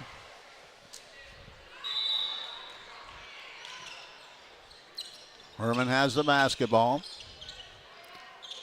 Gives it to Conkle. Conkle checks the clock with 1:18. Now they run at him and get it over to Lonsberry. Lonsberry off the dribble. Now dribbles back out to Herman. Herman to Conkle. Conkle off the dribble. Gives it over there. Now they go over to the left to Lonsberry. Lonsberry off the dribble, and that's going to be a foul on Maloney. Going for the reach. Now that will be a double bonus, so he'll shoot a pair. Lonsberry 2 of 4 from the free throw line here in the ball game. Lonsberry with 15 points in the ball game.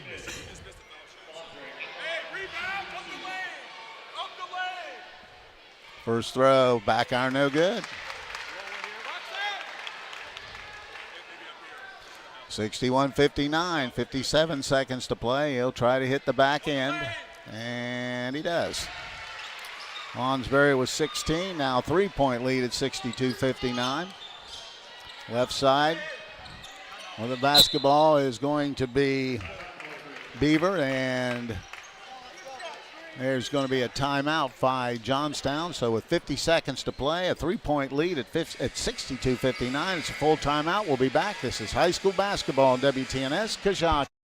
Claxon Custom Printing and Promotions is a proud supporter of high school athletics. Contact Casey Claxon or Judd Bone at claxonprinting.com for printed t-shirts, embroidery, and branded promotional products for your booster club or business. We can also help your team set up an online fundraising store to sell your team apparel to fans across the country. Visit claxonprinting.com or call 740-623-2145.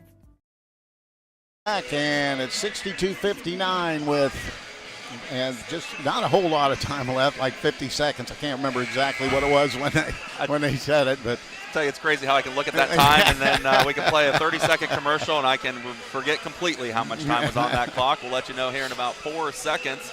But as you mentioned, 62-59, 3-point lead, and there is 50 seconds on the dot here. 50 seconds, 5-0, and. So it'll be basketball goes to Northridge. Coshocton has a 3-point lead. And Alex Taylor, he came in at the last break, so he's back on the floor. So now we're ready to go. The ball goes in, and it's turned over. Great job by Workman defensively, forcing that turnover. And that's number 9, and it'll be Coshocton basketball with 48 seconds to go here in the game. So with the basketball, the Redskins. They go out to Conkle. Conkle looking off the dribble, now bounces out, gives it to Herman in the corner. He dribbles out, tries to dribble out of trouble, and he's going to be fouled. So he'll go at the line to shoot 2. Herman 1 of 1 from the line here tonight, and that was in the second quarter. So he'll shoot 2 with 39 seconds to play in the ball game. J.J. Herman eyes the first one and knocks it down. Herman with 6 points in the ball game, 7 points in the game now. And the second one no good, but they have a 2-possession lead with 38 seconds. Chambers brings it quickly. Now in trouble. The ball is stolen away by Taylor. Good job defensively by Taylor. Bounces, gets out of bounds with 30 seconds to play. Looking, getting it in. Chambers has it. Trying to go down low to Davis. Davis gives it back out. A good defense by Coshocton, not allowing to get that shot away. Out front with 16 seconds. Trying to get downhill. Little runner. Well, somehow managed to go in. They called a timeout. Chambers been the beneficiary tonight of getting some baskets. Have kind of rolled a little bit of everywhere. And it'll be a full timeout with 11 seconds to play. The score is 63-61 Coshocton. We'll be back. This is high school basketball, WTNS Coshocton. This is the Mouse Man from RAM 5 Point Auto Sales, and we're rocking this season. We have a large selection of clean, newer vehicles to fit everyone's budget. If you drive by the 5 Point light and don't see what you're looking for, stop and let us know. We'll go find it for you. When you buy a car from RAM 5 Point, we take care of your vehicle for the life of the vehicle. We'll wash your car every 2 weeks for as long as you own it. At RAM 5 Point, 1102 Chestnut is where your driving dreams come true.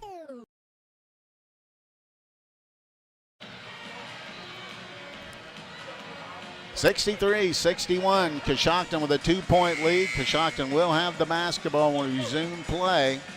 And getting back in will be Colton Eisler, probably come in to foul.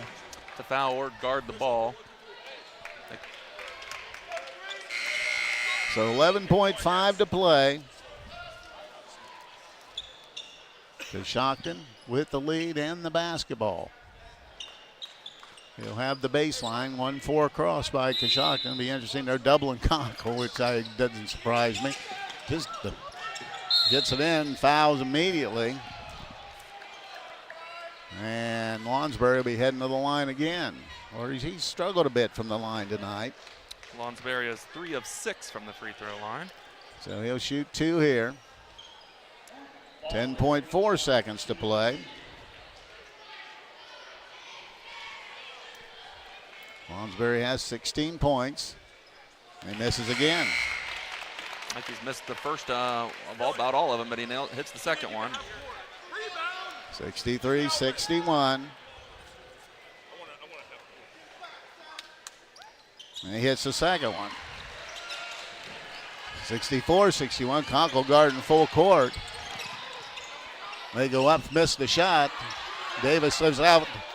Oh, they should have taken the 3, and they didn't, and Coshocton's going to win the ball game.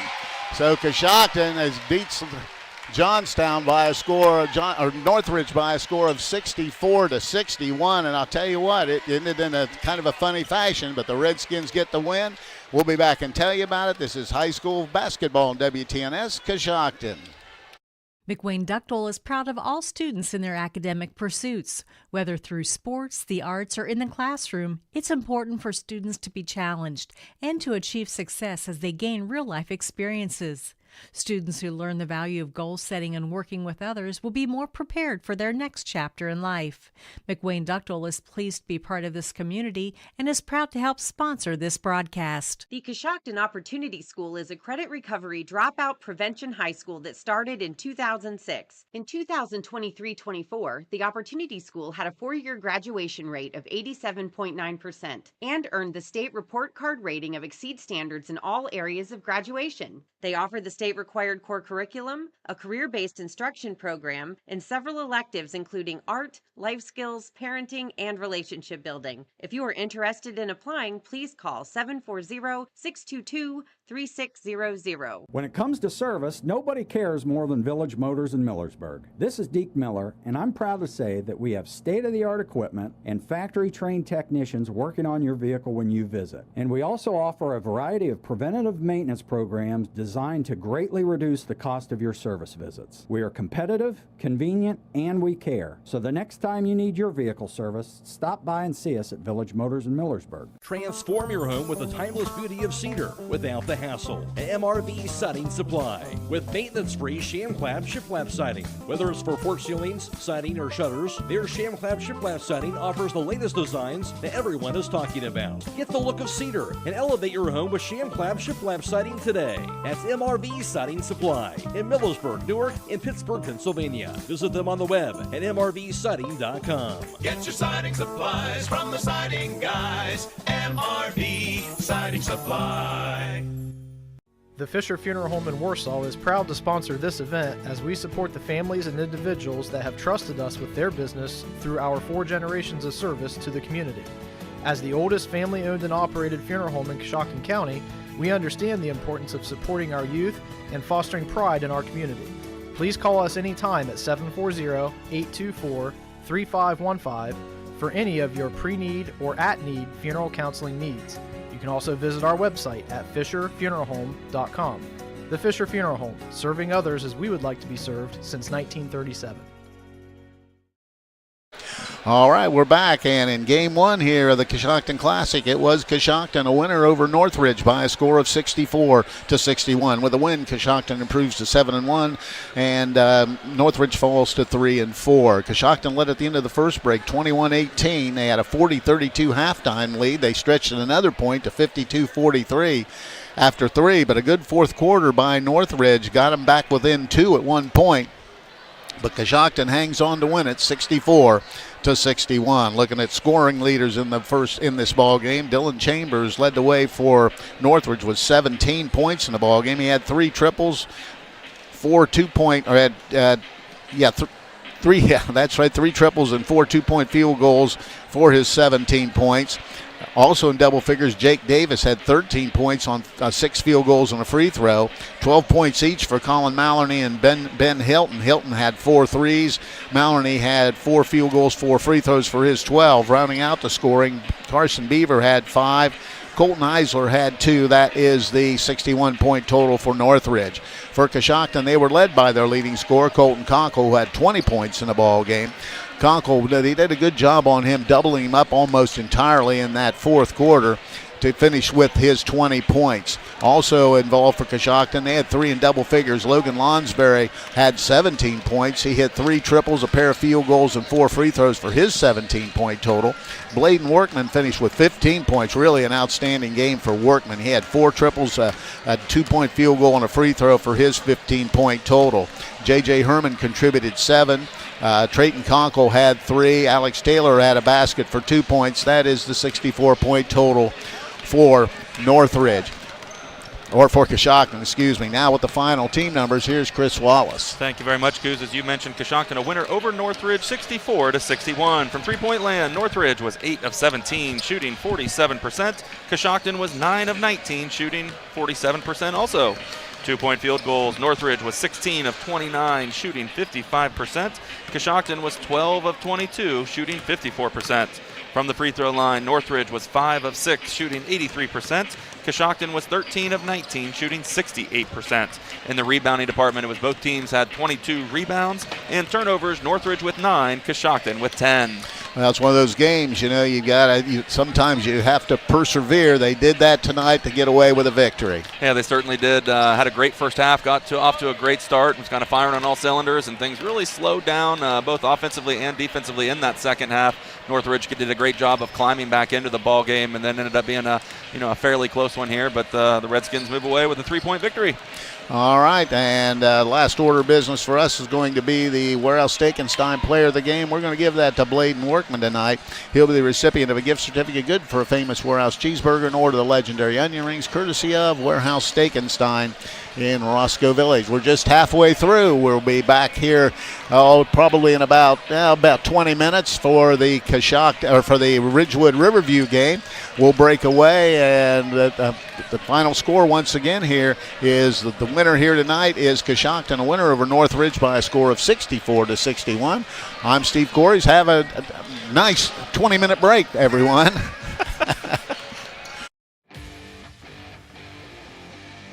Thank you for joining us for this WTNS Sports broadcast.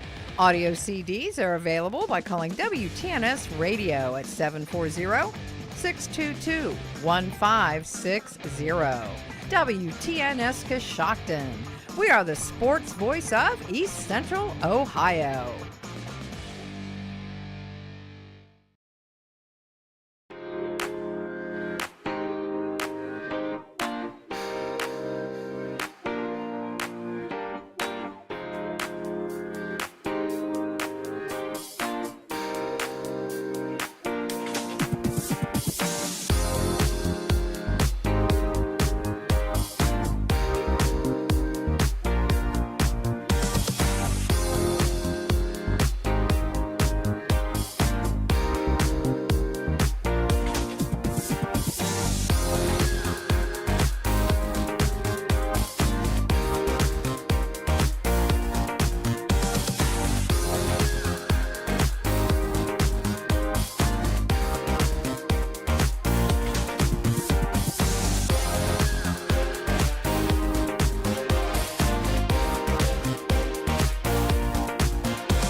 The following is a special presentation from the WTNS Sports Department.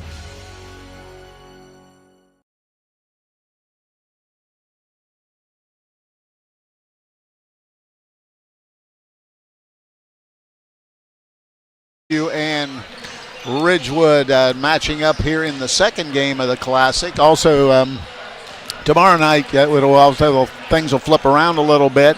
It'll be in the first game, Northridge will be up against Riverview. In the second game, be Coshocton and Ridgewood. Now, those games will start tomorrow at 4 o'clock. That'll be the first game, and 6 o'clock will be the second. JV games will be starting earlier in the day as well, so it'll be a continuous day of basketball. You haven't got anything to do, come to the gym because there'll be plenty to do. We're going to break away and get to Coach's Corner. This is high school basketball on WTNS Coshocton. When it comes to service, nobody cares more than Village Motors in Millersburg. This is Deke Miller, and I'm proud to say that we have state-of-the-art equipment and factory-trained technicians working on your vehicle when you visit. And we also offer a variety of preventative maintenance programs designed to greatly reduce the cost of your service visits. We are competitive, convenient, and we care. So the next time you need your vehicle service, stop by and see us at Village Motors in Millersburg. Coach's Corner is brought to you by the Ensley Insurance Agency.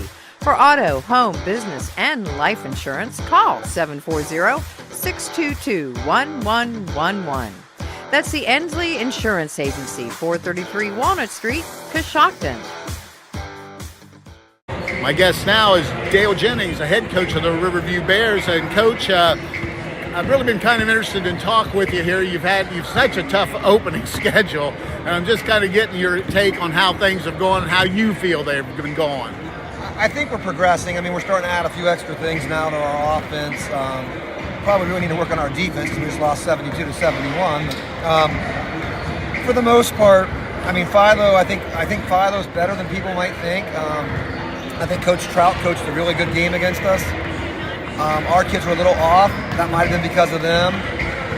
And we still scored a lot. We still scored. We just need to figure a way out to score consistently instead of in spurts and to stop easy baskets. That seems to be our problem right now. But overall, I mean, we played everybody. I mean, we played Tri-Valley tough for a half. We played John Glenn tough for a half. We were in the end of Philo. And the Philly game you can kind of throw out because that was just we weren't ready to play that one, I don't think. Yeah, I was wondering, is the depth bothering you at all, or do you feel like you're in basketball shape? I know they're shape, but are they in basketball shape? Yeah, I think they're getting back in shape. They work hard. There's a difference in soccer shape and basketball shape. Depth-wise, we're developing a couple guys that have been helping us out. We lost this guy right here, Brody Johnson, missing to death, but he's walking, so hopefully next season. And so we go 8 deep. We got Parker coming off the bench, and Parker could easily start for us or a lot of teams. So, I mean, I was watching the last game. I think Coshocton goes about 7 early and then work in a couple guys. So we can get 8 deep and get minutes out of them. Cameron Fitch has been shooting well for us off the bench. Gavin Beamer's been giving us minutes. Could you stop that, please? Sorry. So it is what it is. All right, let's talk a little bit about Ridgewood here this evening. They come in 4-3. They played pretty well. You know, they had some ups and downs as well. But what can you tell us? Well, I've watched 2 games without the Cabot boy on tape, and watched one in person with him. He played really well the last Saturday. I think he had like 23 out of 46. And they look to get the ball into their big, so they like to post up. But we haven't had a team that puts 2 posts in the blocks all season, so they're a little bigger than us overall, but they run their stuff. They're pretty well coached. They seem to be playing, they're winning games, so that's the best thing you can say. And the Cabot boy coming back, could have waited a week, but he's a good kid. I like him, really good player, so it should be fun. All right, health of the ball club, how's everybody doing? We had a couple kids sick a couple days ago, but they said they felt great today. I think they gave it to me, so I'm taking one for the team. So we're healthy. I don't think we have any complaints or problems. Okay. Well, listen, I appreciate your time and have fun here tonight. Thanks, Coos. I appreciate it. All right, we'll be back. This is high school basketball on WTNS Coshocton. The Inslee Agency is proud to be a part of this high school sports broadcast. We support the student athletes on the team and the students in all extracurricular activities. Hi, I'm Todd Inslee. In fact, your good student may qualify for discounted auto insurance rates. We can provide you with homeowners insurance and life insurance from Auto Owners Insurance. Insure both with us and save even more. For a no-obligation quote on auto, homeowners, or life insurance from Auto Owners Insurance, call the Inslee Agency at 622-1111. Coach's Corner, Troy Dolick, the head coach of the Ridgewood Generals. Ridgewood comes in after a tough, good win, but a tough loss up at Claymont. But all in all, how do you feel like things are going? You're 4-3. 4-3. I'll be honest with you. I feel like it could be a little bit better right now, but we got off to it. One, we got off to a late start with football. Two, obviously losing one of your key guys to start the season. So I'll give our boys credit. They adjusted well. They continue to compete every day in practice, every game. So we're hoping that now that we got everybody back, we're hoping in a few weeks we get back to what we expect to be.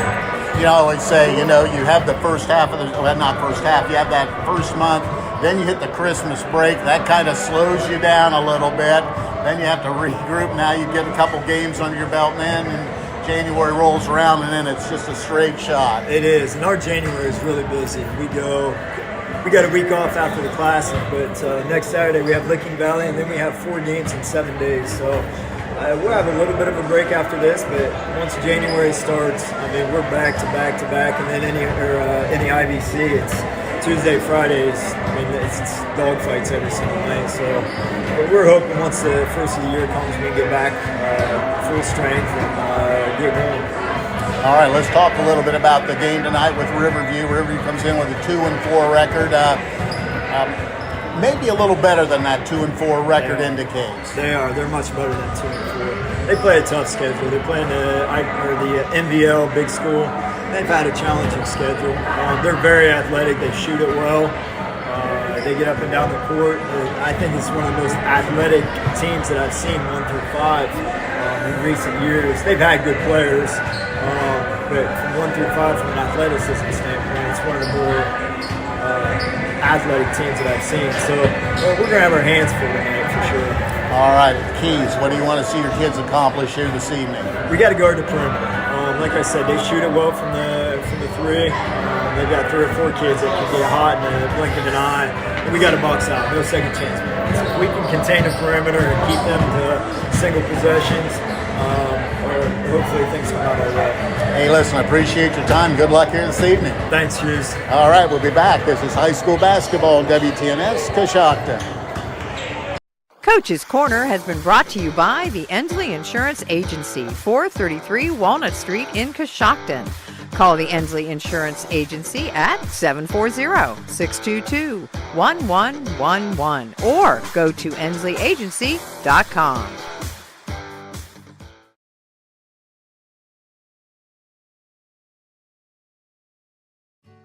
Think you have to settle for mediocre car insurance to save money? Think again. It's possible to get superior coverage and still save money with Erie Insurance. Customers who switched to Erie saved up to $951. It pays to compare. Switch and save with Erie. Your local Erie agent in Coshocton is Albertson Lawrence Agency. Get a quote today. Annual savings based on new customers surveyed in March 2022 who reported savings when switching auto insurance. Individual premiums and savings will vary.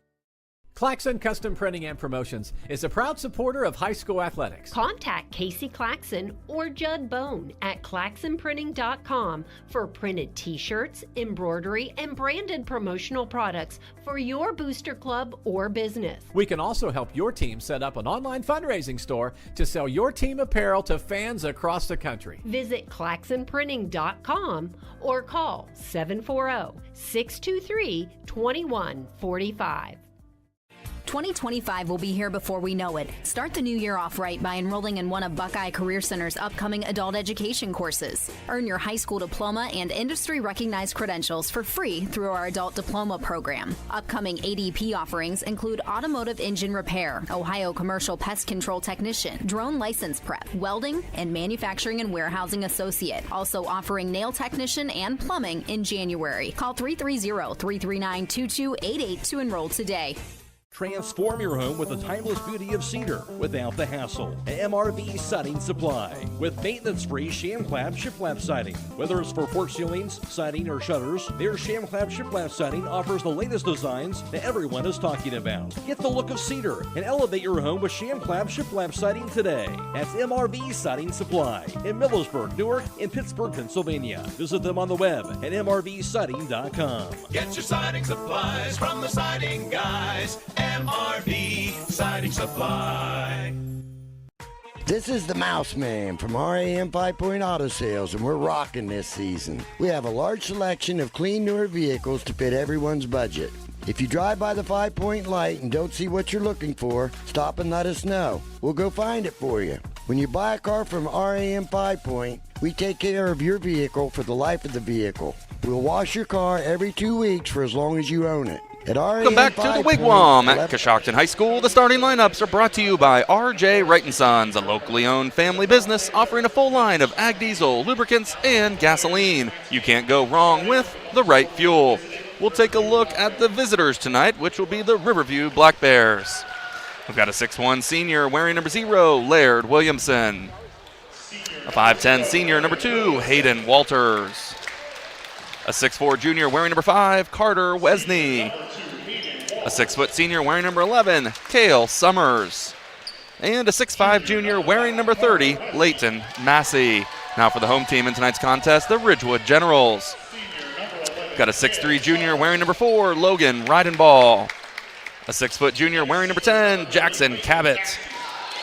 A 6' junior wearing number 14, Jace McQueen. A 6'3 senior wearing number 15, Grant Lammers. And a 5'10 sophomore wearing number 24, Briar Ford. The starting lineups have been brought to you by R.J. Wright & Sons, an industry leader in providing complete residential and commercial fuel needs. R.J. Wright & Sons has locations in Newcomerstown, New Philadelphia, Caldwell, and now Circleville. All right, we're back. Coaches Dale Jennings for Riverview. They come in with a record of 2-4. Troy Dolick 4-3 up at Ridgewood. Ridgewood now has Jack Cabot back, and that's a big help for them at the point guard position. Has the ability to score, and his first game back scored 23 points. So they'd be really happy with that. Boy, what a game back, and not only 23 points, but 23 of the team's 46 points. So half of the team's points there, and very good. Boy, what a welcome back. Sometimes you think I need to get back into basketball shape, but not with stuff like that. Good job for Jackson Cabot. All right, it'll be just about ready to start. Be Logan Ridenball up against Leighton Massey. We're just about ready to get underway. And there's the whistle, and we're underway. Massey gets the tip, controlled by Carter Wesney, and we're underway here from the Wigwam. Wesney has it out front, guarded by Cabot. Wesney moves down and has the ball almost stripped, but it comes up with it, gives it up to Summers. Summers trying to get downhill, back out front to Williamson. Williamson trying to get all the way to the hoop, has the ball deflected, but they're going to call foul. Easy. And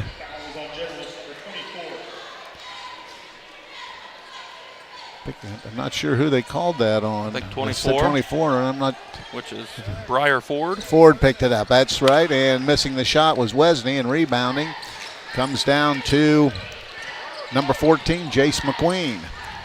Now with the basketball out front is going to be Ford. Ford gets it out to Cabot. Had a shot. Now he penetrates, kicks it out to Lammers, trying to get downhill. Cut off now to McQueen. McQueen out front to Cabot. Cabot guarded by Summers. Cabot steps back into a long triple, and he hits it. He's been on fire on his return. He hits his first one here tonight. 3-0 Ridgewood. We have another whistle. And I believe Jack Cabot's going to. Oh, they're going to call it on Carter Wesney. Oh, boy. Yeah, Jack Cabot kind of said, that's my fault on that. I think he thought it was on him. He must have taken an elbow. Didn't see that. So here now would we Ridgewood basketball. They have a 3-0 lead. Ford has the basketball. Briar Ford dribbles to the left wing. Now back out front to Cabot. Cabot guarded by Summers. Works right side. Back it goes over. McQueen's going to take a triple. That's going to be off the rim, no good. Rebound on the deck. Comes down to Williamson. Williamson brings it across for Riverview. Drips left side. Gives up to Wesney. Wesney in the corner. Wide open Summers, but he backs it out. Now to the center of the floor. Hands it off. There's Walters with a long triple on the rim, no good. Rebound comes down to Reidenball, and he gets it out to Ford. And Reidenball runs over Massey. Reidenball throws it up and in. 5-0. Ridgewood with a quick lead, and another pound. Reidenball up against Massey. Foul's going to be on Reidenball. So a little chippy already here tonight. Very chippy. I missed the first one, but according to the benches, Reidenball must have plowed Massey on the last one. So it's now 5-0. Riverview with the basketball out front. And that's going to be a foul on Lammers. And Williamson has fouled. That'll be the third foul on Ridgewood. That's going to get Parker Andrews up as Williamson will come down off for a minute.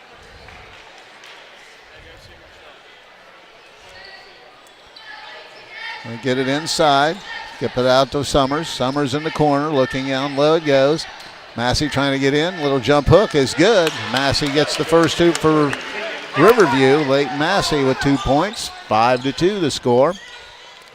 Cabot gives it up. Down low, and it's stolen away. Turnover for Reidenball. Quickly the other way is Wesney. Wesney stops. He's going to step into a triple and hits it. Carter Wesney buries a triple. And now we're tied quickly at 5-5. 5:40 to play here in the opening quarter. Cabot off the dribble down the left side. Gives it up to Lammers. He goes in. Little floater on the rim and in. Grant Lammers gets his first basket of the night. 7-5 Ridgewood. 5:30 to play here in the opening quarter. Wesney brings it up, crosses over, gets down the lane, steps through, throws a shot up, no good. Ball rebounded by Massey. Massey puts it up, and he draws the foul on Reidenball. So that's going to be 2 fouls on Reidenball. And really one of those guys you can't afford to get in foul trouble. So Leighton Massey will be at the line to shoot a couple. First free throws of the ball game for either team. 7-5, Ridgewood leading. Massey's first throw, back iron, no good. Checking into the lineup will be checking in the lineup will be Parker Snyder, gets in for Ridgewood. And Reidenball will have to sit. Second throw by Massey, that's good. So Massey with 3 in the ball game. And it's 7-6. Full court pressure and almost on the way forward. It's going downhill, dumps it down low, gets it outside. Lammers little jump hook in the lane, no good. Rebound comes down to Wesney. Wesney rebounds, brings it himself. Goes into the corner to Walters. Now fade away jumper on the rim, no good. Ball on the deck, comes up to Cabot. We got a whistle, and I believe he might have stepped on the line. So it'll stay with Ridgewood, or stay with Riverview. Williamson's going to get back. 4:57 to play in the opening quarter. 7-6, Ridgewood with a 1-point lead. Riverview with the basketball. Go all the way out front to Williamson. Williamson directing traffic to Massey. Now back to Williamson, but it comes up, trying to get downhill and losing control is Riverview. And heading the other way is Cabot. Cabot throws up the shot, no good. Ball batted around, still on the deck, but it comes down to Ridgewood. Getting that ball is number 14 for the Generals. That's McQueen. He gets to Cabot. Cabot has it to McQueen in the corner. Right corner, skip pass all the way across to Lammers. He steps into a triple. That's going to be no good, and rebound comes down to Williamson. Laird Williamson brings it himself for Riverview. 4:18 to play. Down tried to step through, but now he gets it out to Wesney. Wesney almost has it stripped and stolen away. Into the corner it goes. Williamson off the dribble, goes all the way to the hoop. Reverse layup, missed it. Ford rebounds for Ridgewood. Gets it to Cabot. Under 4 to play in the first quarter, 7-6. Ridgewood with a 1-point lead in the basketball. Right side to Ford. Briar Ford looks, takes the foul line, backs out, gives it back to Cabot, almost all the way. Cabot has it. Now he goes over to Ford, wide open triple. That's going to be off the rim, no good. Rebound to Walters. Hayden Walters across the timeline to the left side. Guarded by McQueen. Goes right side, it goes to Williamson. Gets a high pick from Massey off the dribble, trying to get to the rim. Skip pass up, wide open triple on the way. That's going to be air ball long to Cabot. Andrews missed it. Cabot comes down, has it deflected, but right into the hands of number 23, Parker Snyder, and he lays it in. 9-6, 3-point Ridgewood lead. Wesney walks it across the timeline, crosses over, gets downhill, still working, and he'll draw the foul. And Jack Cabot will pick up the personal foul. His first, team's fifth. That'll be 2 shots for Carter Wesney. Carter Wesney's first trip to the line tonight. Wesney has a triple for 3 points. His first throw, back iron, no good. He'll try to split the pair.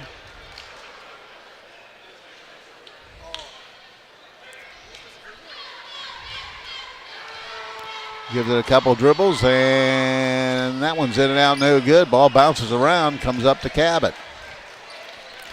2:55 to play in the opening quarter. 9-6 to score. Ridgewood leading. Cabot hands it off to Lammers. Lammers tries to get downhill, dumps it over the left side, back to Lammers. Tries to get baseline, and we're going to have a whistle and a foul. Will be on Parker Andrews. It'll be out of bounds underneath the hoop.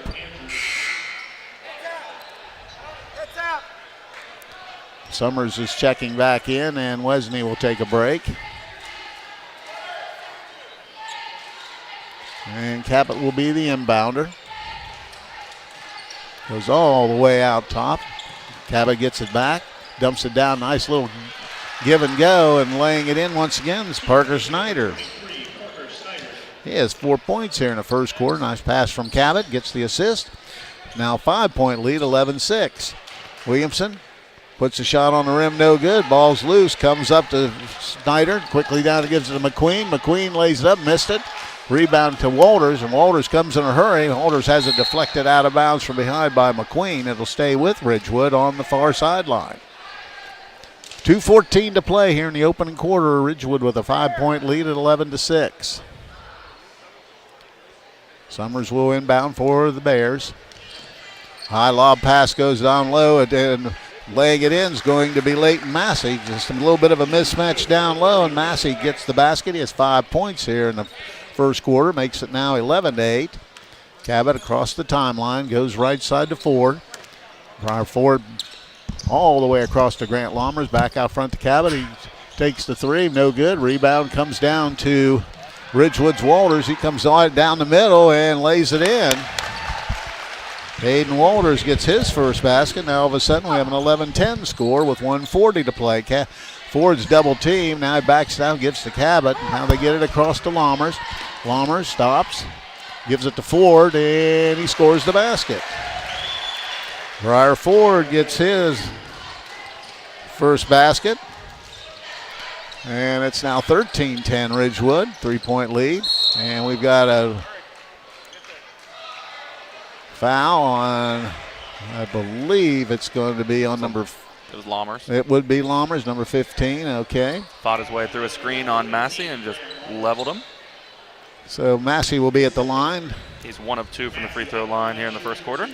Leads Riverview with 5 points here in the quarter. His first throw is off the back of the end rim, no good. He'll try to split the pair. Andrew Kinsey gets in. Also Carter Kelly in for Ridgewood. Massey's second throw, that's good. So Leighton Massey has 6 first quarter points, makes the score 13-11. And we have a 30-second timeout, so we'll stay right here. The Warehouse Steakenstein is proud to sponsor tonight's Player of the Game. Tonight's Player of the Game receive a gift certificate for a famous Warehouse cheeseburger and order their legendary onion rings. This is courtesy of Warehouse Steakenstein in Roscoe Village. 13-11 to score here, a 2-point lead for the Generals, and Riverview taking a quick timeout. Talk it over. Absolutely. Fairly even matchup here as Carter Kelly's going to check in. He'll be the tallest guy on the court there, a great post player for the Generals. See if that has any effect on maybe some post-entry moves. But, you get a cross-county rival like this, a very chippy game and very hard-fought battle thus far. All right, we're ready to resume play. It'll be Ridgewood basketball. Cabot will have it for the Generals.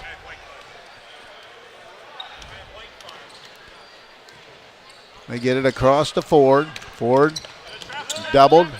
Has it almost stolen away to Cabot. Cabot behind his back, goes inside, floats a runner up. No good. Rebound on the deck. It'll be a foul on Riverview. And we'll wait and see who it's on. Looks like it'll be on Parker Andrews. Be his second, team's third, and Cabot will be the inbounder. Massey gets back in quickly, and Andrews will take a break. Cabot will be the inbounder. Gets it in, then the corner. Now dumps it down low to Kelly. Kelly trying to work his way in. A little jumper. Got it to go. Carter Kelly gets his first basket. Stayed with it and got it to go down. Makes it 15-11. Williamson gives it off to Long. Down low, Wesney missed it. Ball batted around, comes up, and putting it up and missing that time was Wesney, and now he'll go at the line to shoot 2. Wesney 0 for 2 from the free throw line here in the first quarter. So he'll stand at the line. Picking up that personal foul was Briar Ford, and that's his second. First throw, that one's good for Wesney. He now has 4 points in the first quarter. 15-12. And in and out, no good. Rebound comes down to Kelly. Kelly hands it off to Cabot, and he'll walk it across the timeline with 27 seconds to play here in the quarter. Let's see if Ridgewood plays it down. Gives it off to Ford outside. Ford out near the top of the key. Back to Cabot. Cabot out front. Now off the dribble, trying to get downhill. Passes inside. Little floater is going to be good. Getting that basket's going to be number 2. That's Andrew Kinsey. And with 6 seconds, Wesney hands it to Walters. Walters from way downtown. That's going to be no good, and that's going to be the end of the first quarter. So after one, it's Ridgewood leading Riverview by a score of 17-12. We'll be back. This is high school basketball on WTNS Coshocton. McWayne Ductile is proud of all students in their academic pursuits. Whether through sports, the arts, or in the classroom, it's important for students to be challenged and to achieve success as they gain real-life experiences. Students who learn the value of goal setting and working with others will be more prepared for their next chapter in life. McWayne Ductile is pleased to be part of this community and is proud to help sponsor this broadcast. The Coshocton Opportunity School is a credit recovery dropout prevention high school that started in 2006. In 2023-24, the Opportunity School had a 4-year graduation rate of 87.9% and earned the state report card rating of exceed standards in all areas of graduation. They offer the state-required core curriculum, a career-based instruction program, and several electives including art, life skills, parenting, and relationship building. If you are interested in applying, please call 740-622-3600. 17-12 as we get ready to start period number 2 from the Wigwam. It's the second game of the 2. Coshocton won game 1, 64-61 over Northridge. With the basketball, Ridgewood drilling down the sidelines. Kinsey now gives it up to Cabot. He's doubled. Now gives it back over to, trying to get it down low. It's deflected, and this time it's stolen away. And heading the other way is Wesney. Wesney has the ball deflected, but it comes up to Summers. Summers squares up, now dribbles it to top of the key, goes right side to Williamson. Williamson looking, now goes into the corner to Wesney. Wesney gets the high pick from Massey, down lane, little float, oh no, he goes out to the corner, and little fadeaway jumpers in and out, no good, but rebounding the basketball is Wesney, and then he's going to be fouled. It's Carter Wesney's second offensive rebound here in the first half. So at the free throw line will be Carter Wesney again. Wesney with 4 points in the ball game. 1 of 4 from the free throw line.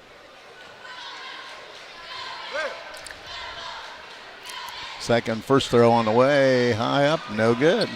So right now Riverview struggling at the free throw line. 3 of 10 to be exact. Wow, that is struggling. They're getting there, that's the thing. Yeah. Wesney's second throw, this time it hangs on the rim and drops. 17-13 as Cabot brings them down the left side for Ridgewood. Cabot off the dribble, penetrates, tries to get down low, skips it out. Kinsey has it, now he's going to be fouled by Wesney. Had a nice little up fake and then passed, and Wesney picks up the personal foul. That's his second. So foul difficulty becoming maybe an issue here. Cam Fitch will get in, and Wesney will take a break. Ridgewood will trigger in from the sideline. Parker Snyder doing the honors. Gets it in. Cabot trying to get in. Little runner has a shot blocked out of bounds by Massey.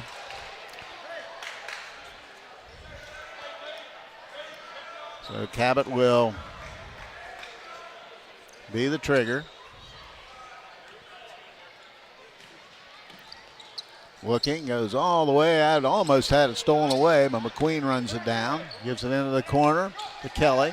Kelly back out to McQueen. McQueen has it deflected out top, and the ball remains with Ridgewood. Now McQueen dribbles into the center, steps through, throws up a shot, but it's blocked and taken away by Williamson.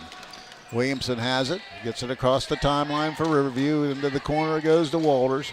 Hayden Walters out front, top of the key, now trying to get downhill, skips in the corner. Wide open look for three is going to be good.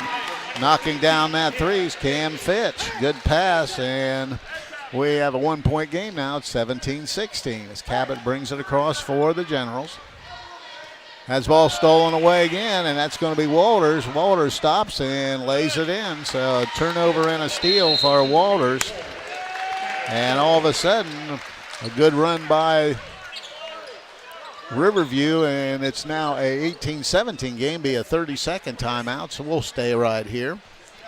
We'll let you know if you have a run-in with a deer, make sure you get your vehicle fixed the right way. Brillhart's Body Shop will give you the quality, attention to detail, and satisfaction you deserve when getting your vehicle fixed. Give Brillhart's Body Shop a call at 740-622-0121 or stop by 2702 South 6th Street in Coshocton. Been a 6-0 run for Riverview to start the second quarter. They now have a 1 point lead at 18-17. Yeah, Riverview doing a great job hustling there, and a couple nice block shots and just diving on the ball on the ground for loose balls, and really just doing a great job of trapping as well when Ridgewood got into the corner and just kind of pick up that defense intensity. All right, Ridgewood with the basketball. That'll be Jack Cabot bringing it across the timeline for the Generals. 6:07 to play in the first half. Cabot to McQueen, dumps it down low, putting it up and missing this time is going to be number 23, Parker Snyder, and then he immediately fouls Massey. So it'll be Riverview basketball. Now some full court pressure by the Generals. Get it into Summers, back to Williamson. Hey, one right now, one. Williamson One. crosses the timeline, now looking. Working left side, still dribbling, trying to get downhill, but he's cut off. Now he gets into the corner, wide open look for three by Fitch. This time it's an air ball long and rebound to McQueen. McQueen has it, gets to Cabot. Cabot across the timeline. Looking, now goes into the right corner. Snyder has the ball stolen away again. Turnover once again for Ridgewood. That's our fourth.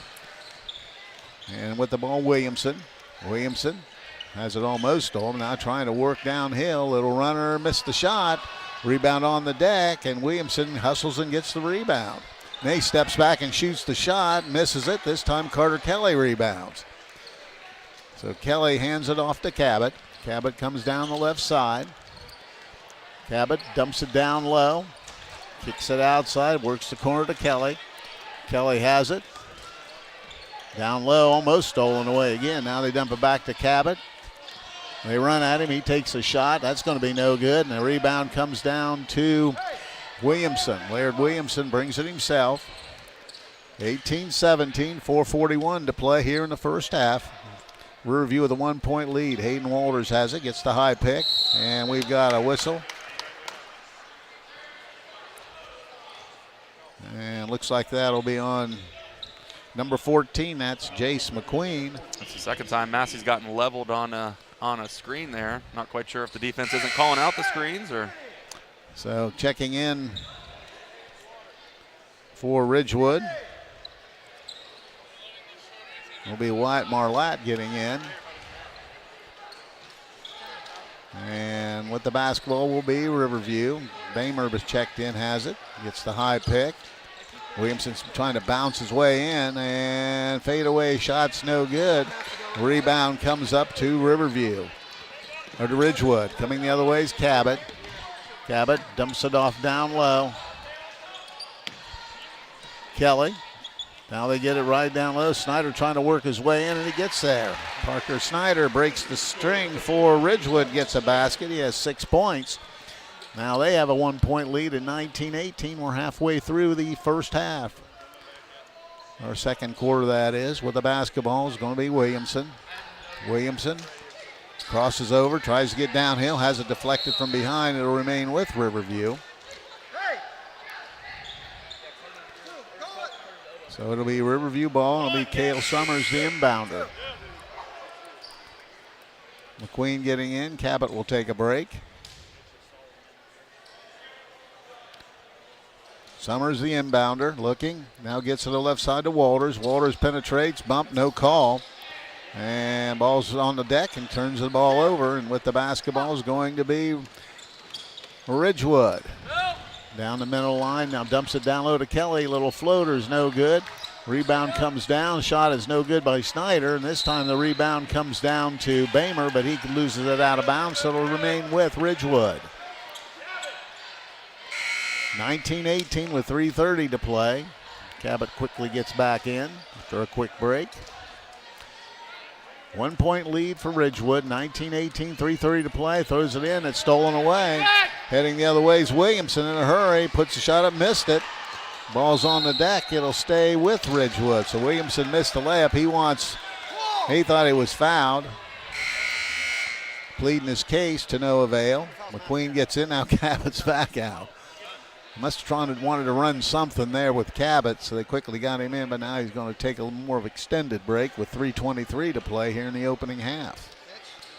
Walters looking all the way out to Summers. Summers with the ball, dumps it into the corner. Walters squares up, 3-ball air ball long. Ball is batted around, comes up to Jace McQueen. McQueen gets the ball off to number 2, bringing it across, then that would be Andrew Kinsey. There's a 3-ball from the wing. That's going to be no good. Following up and missing the shot down low was Marlatt. And here comes Bamer. Bamer in a hurry, glides in and scores. Gavin Bamer gets his first basket of the night. And it's now 1-point lead at 20-19 for Riverview. Ridgewood trying to get it across. And we've got a foul from behind on Williamson, trying to back it away. And he'll pick up the foul. And be on the sideline out of bounds to Ridgewood. Cabot's back. 2:43 to play here in the opening half, 20-19. Riverview with a 1-point lead. Cabot with the basketball. Dribbles it to the left side, looking. Now gives it up. Ball's batted away from behind, but they get it down a low block, trying to get it down to Kelly. And Bamer might have gotten the block because he missed the shot. And the rebound came down. And it's over to Summers. Summers trying to get baseline. Is cut off. Skip pass out. There's going to be a 3-ball from deep. And right through is going to be Cam Fitch. Knocks down his second triple with a first half, and it's now 23-19, 4-point Riverview lead. Cabot with the basketball, 2:05 to play, all the way to the hoop, has it deflected. They're going to be a two-shot foul. And picking up that foul will be Cam Fitch. Jackson Cabot's first trip to the free throw line here in the first half. He'll shoot 2.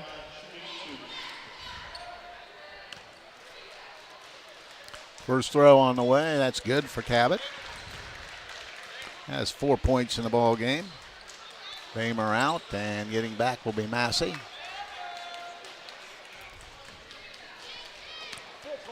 (23-19). 23-20. He hits them both. McQueen gets back. Cabot will go out. More like offense-defense right here. They get it into Summers. Back it goes to Williamson. 2 minutes to play in the quarter. Williamson across the timeline. 23-20. Skip pass over. Little jumper by Massey. Misses the shot. No good. Ball's on the deck. Comes up to Summers. Summers dribbles down the lane. Skips it out to Walters. Walters penetrates. Stops. Dumps it down low. Massey missed the shot. Had it, but rebound to Carter Kelly. Marlette gets it across the timeline. Kinsey has it. Left side. Kelly dumps it down in the low block. Back out front. Working the perimeter. With the ball is going to be McQueen. Try to dump it down. There's a scramble for it. And coming up with it is Ridgewood. Kinsey dumps it down to Kelly. Kelly spins, misses the shot. Almost didn't get the rebound, but it does come up to Ridgewood with the basketball's Marlette. And putting the shot up and in. And it's going to go to Wyatt Marlette. He gets the hoop, and it's tied at 23. 1 minute to play here in the first half. And with the basketball out front's Williamson. Williamson has it. Now to Walters. Walters downhill, throws one up and in. Hayden Walters gets the basket. He has 6 points in the ball game. 2 point lead for Riverview, and they still haven't got across. Now Summers strips him. Puts it up, missed the shot, rebound, the basket goes Walters. He got the rebound and the hoop. He now has 8. Another turnover for Ridgewood, their 5th. And then they make it their 6th. No, they're going to say it was tipped, so they'll stay with Ridgewood. Cabot will get back in with 26 seconds. Ford will get back in with the same 26 seconds. 27-23, 4 point lead for Riverview. Looking, they get it into Cabot. Cabot quickly down. And split, and he's going to be fouled. And picking up that personal foul will be on Williamson. And it'll be Ridgewood ball on the far sideline. Cabot will be the inbounder. 27-23, 2 point lead. Ford has it. Ford hands it to Cabot. Cabot back out, and he'll set up the offense with 15 seconds. Guarded by Summers. Cabot off the dribble. Floats up one, in and out, no good. Ball on the deck coming up, and with a rebound once again is Parker Snyder, and he's fouled. Snyder's giving him some solid minutes off the bench. Has 6 points, and he'll go up the line to shoot 2. His first free throws of the ball game. Massey will pick up the personal foul, his first. So 2 shots for Parker Snyder as he tries to cut that lead to 2. First throw's good for Parker Snyder. Has 7. Getting in for Ridgewood. Logan Israel's checking in. Also back is Andrew Kinsey. And Wyatt Marlette, second throw, back iron no good. Massey gobbles up the rebound, gives it to Summers. Summers with 2 seconds, stops, lets a long triple go at the buzzer. That will be short, and that's the end of the first half. So after 1 half of basketball, it's Riverview out in front of Ridgewood by a score of 27-24. We'll be back with a halftime report. This is high school basketball on WTNS Coshocton. When it comes to service, nobody cares more than Village Motors in Millersburg. This is Deke Miller, and I'm proud to say that we have state-of-the-art equipment and factory-trained technicians working on your vehicle when you visit. And we also offer a variety of preventative maintenance programs designed to greatly reduce the cost of your service visits. We are competitive, convenient, and we care. So the next time you need your vehicle service, stop by and see us at Village Motors in Millersburg. Transform your home with the timeless beauty of cedar without the hassle. MRV Siding Supply with maintenance-free sham-clad shiplap siding. Whether it's for porch ceilings, siding, or shutters, their sham-clad shiplap siding offers the latest designs that everyone is talking about. Get the look of cedar and elevate your home with sham-clad shiplap siding today. That's MRV Siding Supply in Millersburg, Newark, and Pittsburgh, Pennsylvania. Visit them on the web at mrvsiding.com. Get your siding supplies from the siding guys. MRV Siding Supply. The Fisher Funeral Home in Warsaw is proud to sponsor this event as we support the families and individuals that have trusted us with their business through our 4 generations of service to the community.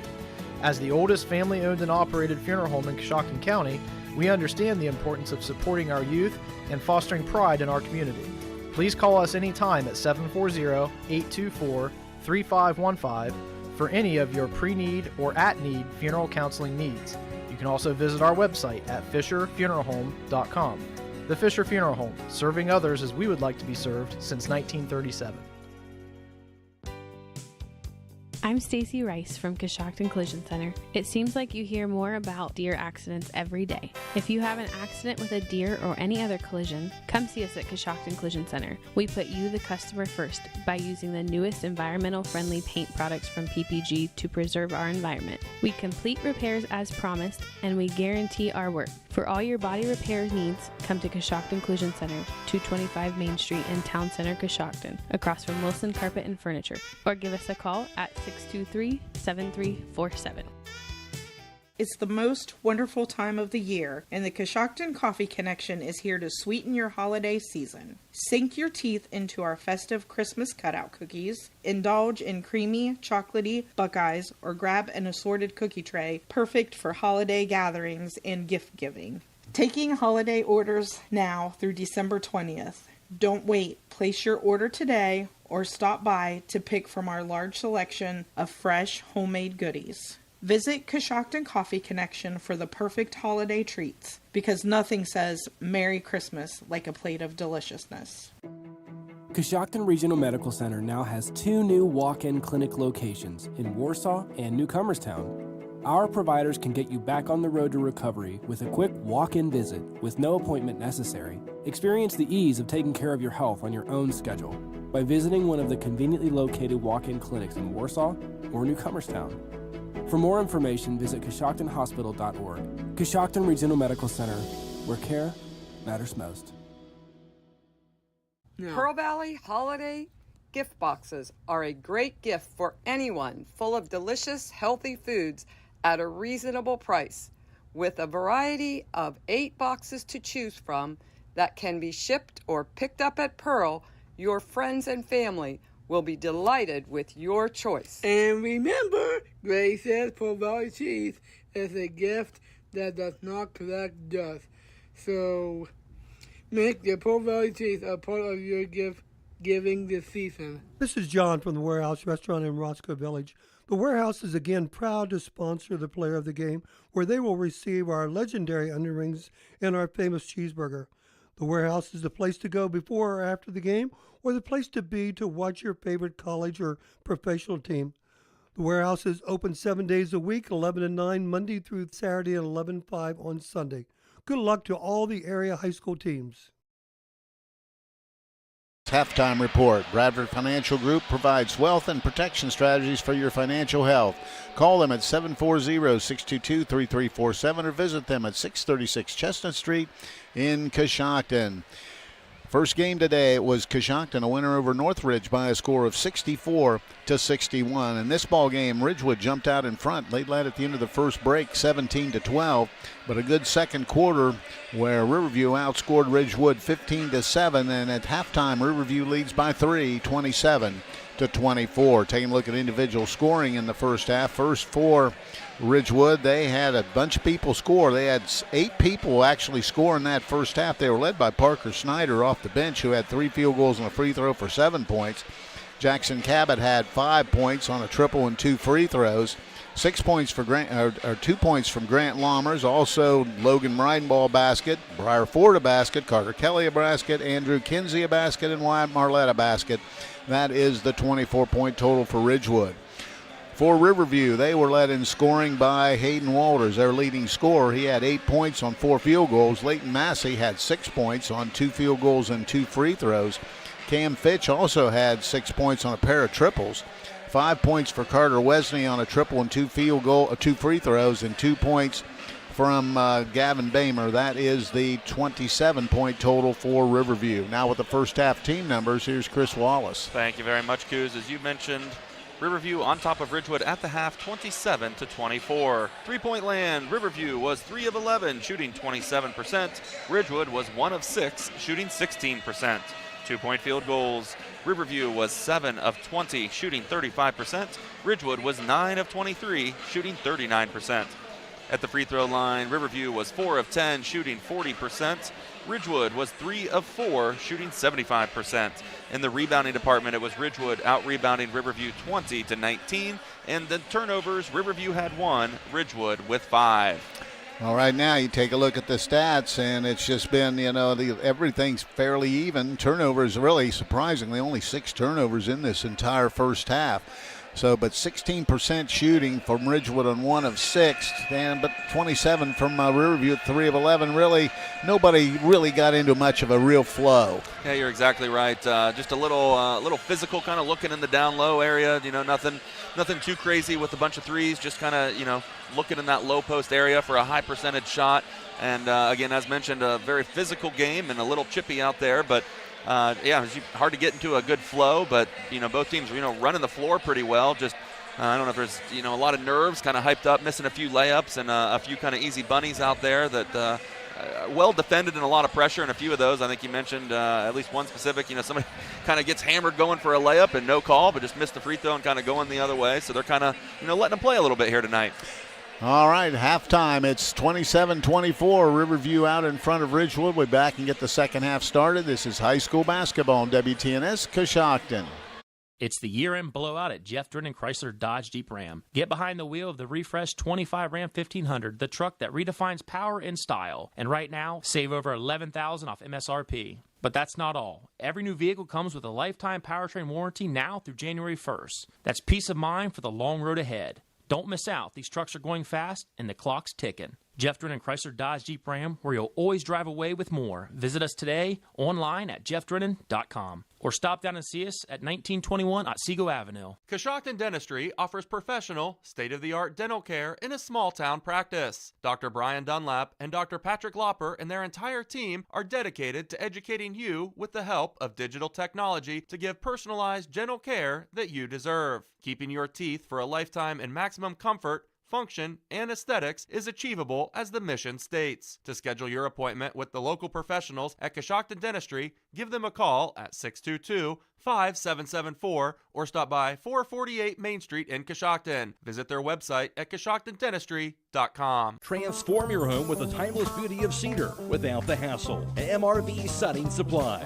with maintenance-free sham-clad shiplap siding. Whether it's for porch ceilings, siding, or shutters, their sham-clad shiplap siding offers the latest designs that everyone is talking about. Get the look of cedar and elevate your home with sham-clad shiplap siding today. That's MRV Siding Supply in Millersburg, Newark, and Pittsburgh, Pennsylvania. Visit them on the web at mrvsiding.com. Get your siding supplies from the siding guys. MRV Siding Supply. When it comes to service, nobody cares more than Village Motors in Millersburg. This is Deke Miller, and I'm proud to say that we have state-of-the-art equipment and factory-trained technicians working on your vehicle when you visit. And we also offer a variety of preventative maintenance programs designed to greatly reduce the cost of your service visits. We are competitive, convenient, and we care. So the next time you need your vehicle service, stop by and see us at Village Motors in Millersburg.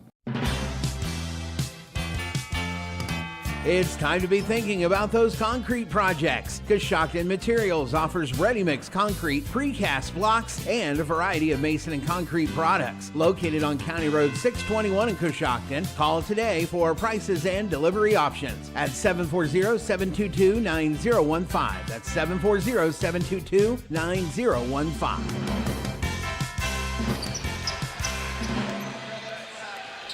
27-24, Riverview out in front of Ridgewood here as we get ready to start period number 3 from the Wigwam at Coshocton.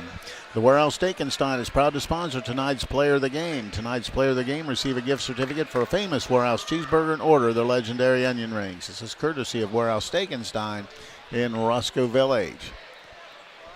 Ridgewood has hit the floor and their original starters are coming back out. Lommers, Reidenball, Cabot, McQueen, and Ford. For Riverview, their starters as well. Massey, Williamson, Wesney, Summers, and down low, Hayden Walters. So we're ready to go. There's the whistle. And with the basketball is B. Laird Williamson. Williamson being picked up by Lommers. Just dribbling outside.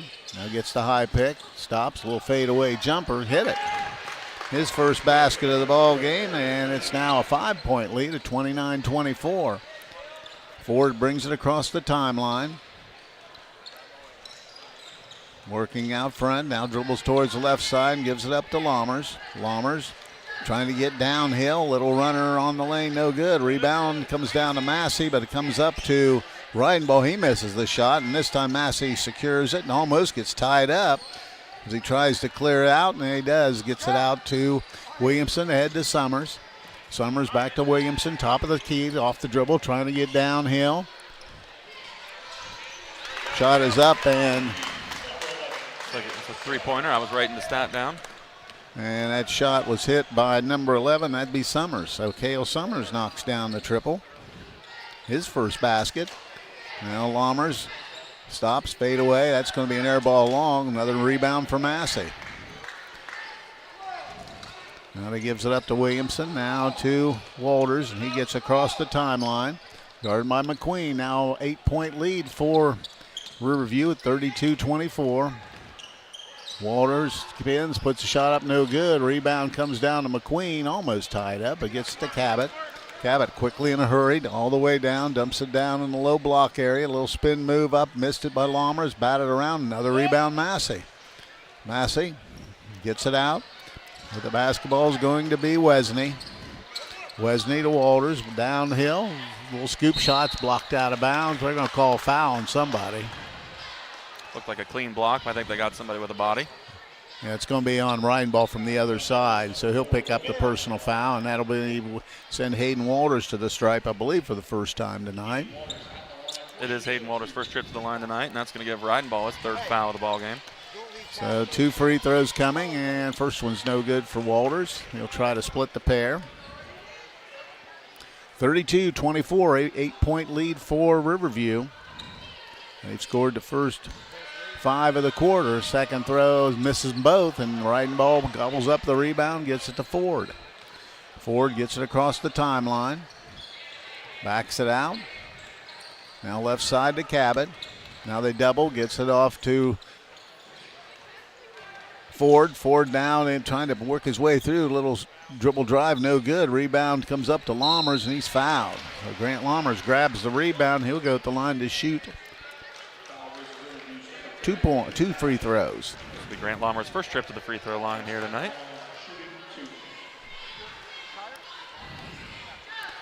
So at the line, Grant Lommers has 1 basket for 2 points, and he makes the free throw. He now has 3. 32-25.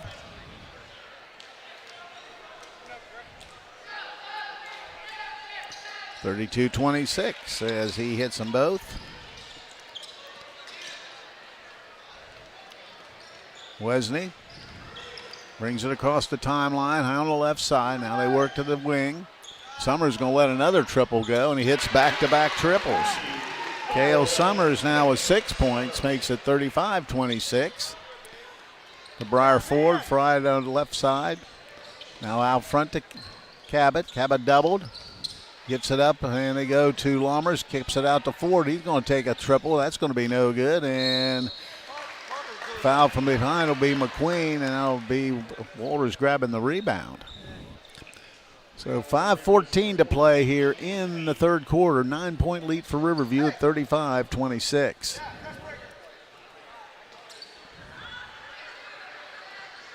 Gets it into Massey. Massey back it goes to Williamson. Full court pressure. Williamson straight downhill, gets it out front to Walters. Walters has it deflected away and runs it down. Walters tried to step through and lost it. Diving for its Lammers, and they come up with a steal. Ahead to Reidenball. He just takes it himself and scores. Logan Reidenball has 4 points in the ball game, makes it 35-28. Williamson, fadeaway jumper. That's going to be short, no good. Another rebound. Reidenball gets to Cabot. Cabot in a hurry, gets it out to Lammers. Lammers stops all the way across to McQueen. He's going to set up for a triple. That's going to be no good. Reidenball's going to be over the back, and that's going to be his fourth. And I'll get Carter Kelly quickly off the bench.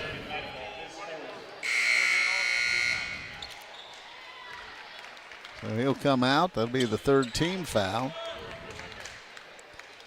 And Williamson will be the inbounder. Gets it in. And Parker Andrews, who checked in, will get it, move it across. And he's going to be fouled by Cabot. There's a reaching foul. It's his fourth.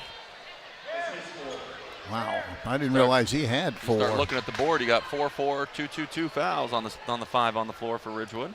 And that's the fourth team foul with 4:22 to play in the third.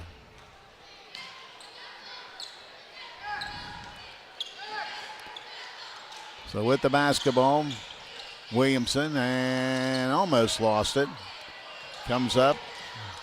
A little reverse layup is going to be good for Hayden Walters. He now has 10 points in the game. Cabot gets it ahead to Lammers. Lammers dumps it down low, but it's deflected out of bounds by Walters. 4:01 to play in the third. 37-28, 9-point lead now for Riverview. Checking ready to get checked in for Riverview in a moment will be Cam Fitch. Lammers dumps, nice give and go, and scoring that basket's going to be Carter Kelly. He now has 4 points. Good pass. Here comes Williamson. Williamson across the timeline, still dribbling. Now he hands it to Walters. Walters guarded by McQueen. Tries to get in all kinds of traffic. They're going to call him for traveling. Really kind of one of those that I think coaches were trying to get him bailed out, but that turnover number 3. And it'll be Lammers. So with the basketball will be Ridgewood. 37-30 the score. They get it into Ford, and he's going to bring it himself. And he's into a double team, steps up, and now he loses control. And we've got a timeout by Riverview, and it'll be a full time. Wait a minute. 30. Be a 30-second timeout, so we'll stay right here.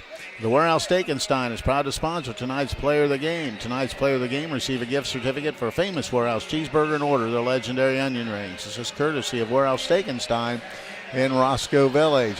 Riverview just continues to kind of eke away here. It's 37-30, but they've really kind of controlled this game since midway through the second quarter. Yeah, they have, and a lot of that comes from that defensive pressure. A little full court pressure here as Riverview got the steal, dove on the ball, and was able to get the timeout to maintain possession. That makes 6 turnovers for Ridgewood and only 3 for Riverview. Really, both teams really taking care of the basketball well in this game. Both teams hit the floor. Jackson Cabot remains on the floor with those 4 personal fouls.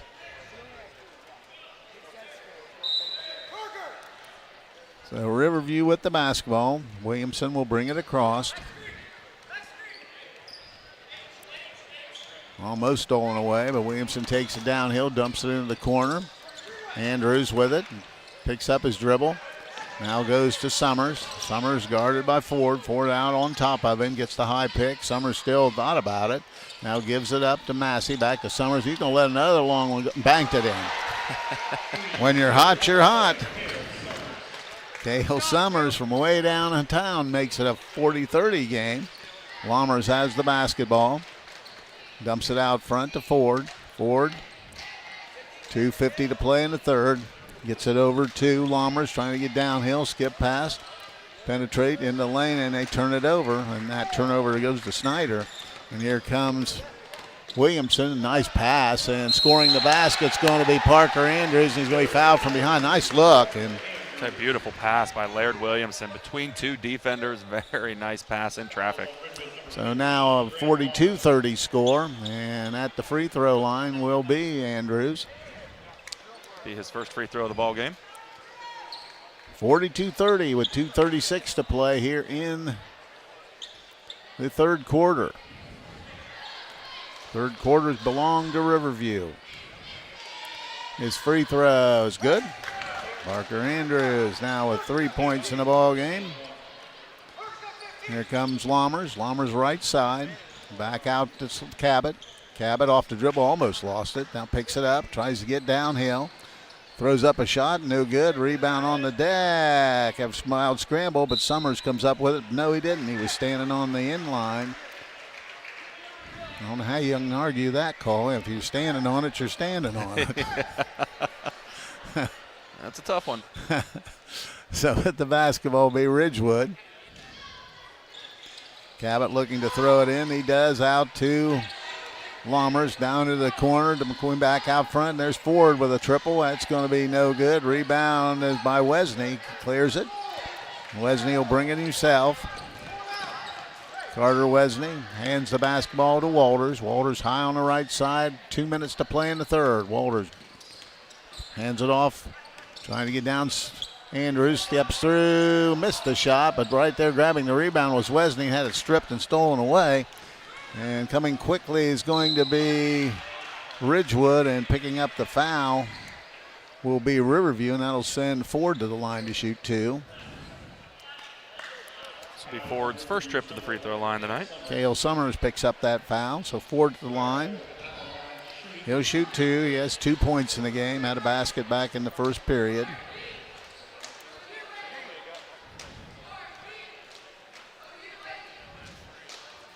Couple bounces, and first throw rattles around and in.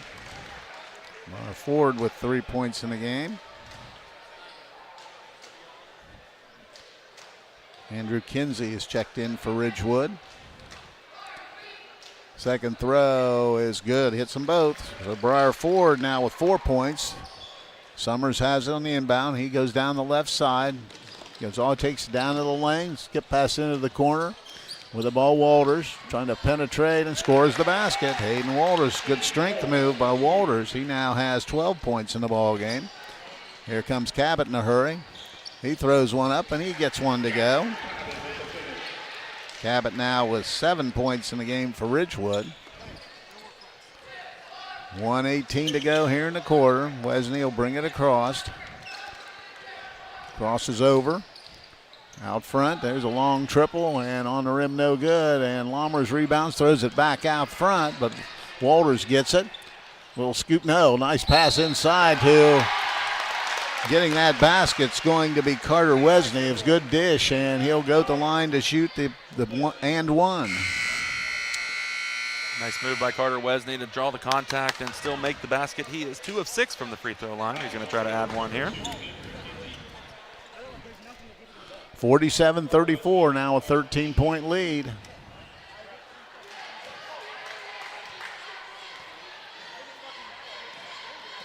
Missed the free throw again, and rebound comes down to Cabot.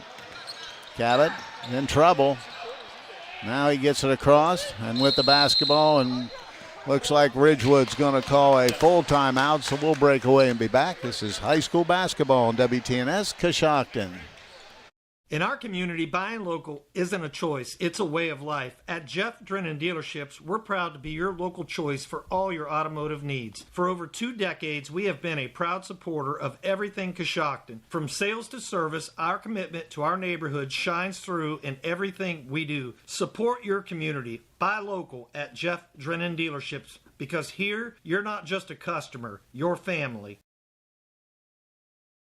The Warehouse Steakenstein is proud to sponsor tonight's Player of the Game. Tonight's Player of the Game will receive a gift certificate for famous Warehouse cheeseburger and order their legendary onion rings. This is courtesy of Warehouse Steakenstein in Roscoe Village.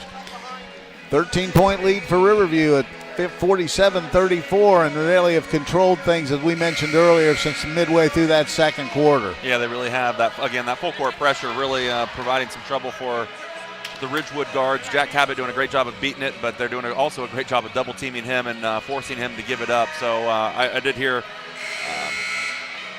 Riverview in their timeout there saying they were going to back that press off a little bit and play some more half-court defense. So we'll see. And they've done just that. So here's Cabot with the basketball across the timeline. Hands it out front to Ford, trying to penetrate, but he's cut off. Now dribbles to the right side, hands it to Kinsey. Kinsey in trouble, now gets it over. Now it has deflected, almost stolen away. Tried to get it down into the corner to Ford, but it was batted away by Walters. And the ball remains with Ridgewood.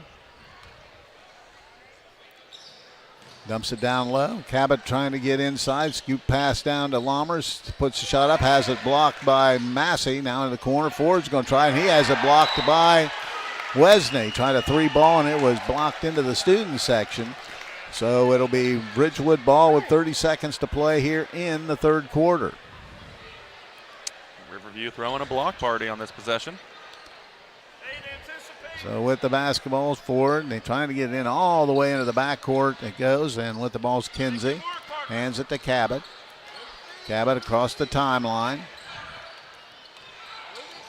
Trying to get downhill, stops, throws one up somehow, and ball comes loose and comes up to Lammers. Now to Cabot. Cabot into the corner to Lammers. He's going to let a 3-ball. It's going to be an air ball long. A rebound comes down to Walters. Walters comes quickly himself with 3 seconds, takes it coast to coast, missed the shot. Lammers rebounds. That's the end of the third quarter. So after 3, the score is Riverview 47, Ridgewood 34. We'll be back. This is high school basketball on WTNS Coshocton. Hi, I'm Kyle Hamilton from the Home Loan Savings Bank. At Home Loan, we have a full array of services to meet every one of your financial needs. Even though we're a community bank, we offer the same services as the larger banks. We believe there is no place like home. So when you walk through our doors, we will treat you like family. We offer a full array of deposit and loan products to meet your financial needs. You can rest knowing your experience will be comfortable just like home. So stop by and see the difference at the Home Loan Savings Bank. Member FDIC, Equal Housing Lender. At American National, we know unexpected things can happen. But with the right farm coverage, you can rest easy knowing life's disruptions don't have to change your routine. My name is John Iannello, your local American National agent, protecting farmers in the Coshocton and surrounding areas when the unexpected happens isn't just a profession, it's my passion. Let me be your insurance ally. Call me, John Iannello, at 740-295-9460. Terms, conditions, and eligibility requirements will apply. American National Property and Casualty Company, Springfield, Missouri. Company, Galveston, Texas. American National Property and Casualty Company, Springfield, Missouri. Fourth quarter underway, and Briar Ford has it. Trying to get it across the timeline, does. Penetrates, now backs it out. Gives it to Cabot. Cabot up fake, little long triple on the way. On the rim, no good. Rebound comes down to Massey. And Massey's had a massive rebounds here this evening. Brings it himself. Hands it out front to Williamson. Laird Williamson dribbles to the center of the floor. Now off the dribble. Hands it back out to Summers. He's going to try another triple. This time he misses. Rebound inside. Wesney. He puts it back up and in. Carter Wesney with 9 points in the ball game. Cabot doubled, throws it all the way down, turns it over. Here comes quickly, and they've got Walters, and he just steps through and lays it in. Hayden Walters has 14 points to lead the way for Riverview. Here comes Briar Ford. Ford steps through, little floater's no good. Rebound on the deck, and we have a scramble. It's a jump ball. And it will be Riverview basketball. 17-point lead, 51-34, 6:56 to play in the ball game. Wesney goes right down the lane. Scoop shot misses. Rebound comes down to Cabot. He's going to bring it himself. In a hurry, Cabot stops, has it stripped and turned as over. Now it goes ahead to Summers. Summers downs it up. Wesney lays it in. Wesney now with 11 in the game. On to double figures. Cabot goes across to Ford. Ford to Cabot. Cabot now to Ford. 6:22 to play in the game. Kinsey has it. Now he's double teamed. He's in trouble. They're going to call Walters for a foul. 53-34, now a 19-point lead for Riverview. Cabot looking. Now we've got another whistle. That's a technical on Coach Dolick. I saw a few words happening over here. They were just kind of chatting, and I don't think Coach Dolick liked what he had to say and said one more thing. But it looked like it was a pretty cordial conversation. I wasn't happened to not be watching basketball on that play, and I was just watching that conversation because, judging by the officials' facial expressions, it wasn't a pleasant conversation. Yeah, I just saw Coach Dolick just say why, so, you know, and didn't get much of a response, but to shooting 2 free throws will be Hayden Walters. Hayden Walters 0 for 2 from the line tonight. Yeah, he hits that one. He now has 15 points. That's his average. And he rattles in both. He has 16 in a game. I guess that would technically be a turnover on Ridgewood if they had possession. So that'll make the 10th turnover. So Riverview with the 21-point lead and control of the basketball game. Well, Williamson dumps it down low and turns it over. Turned his back was Wesney. Here comes Lammers. Lammers steps through, lays it in, and he's going to be fouled. Grant Lammers gets the basket. Nice drawing the contact and able to finish with Grant Lammers. He'll head to the line where he's 2 of 2 tonight. He has 6 points. He'll try to make that 7 with this throw.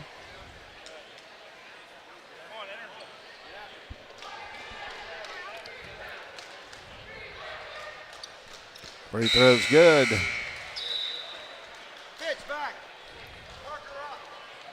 So it'll be Riverview ball. Lammers now with 7 points in the game. Summers will be the inbounder. Walters will bring it across, go over to Summers. Summers takes it down, backs it out, tries to get baseline, dumps it to Massey, who lays it in. Nice patch, and Massey, the recipient, gets the basket. He has 8 points. Here comes Cabot. Cabot across to Lammers, trying to get downhill. Nice pass down low to Reinball. He's in trouble, skips it all the way out, and they can't handle it. Ball goes over to Riverview. Turnover number 11, yeah, for Ridgewood.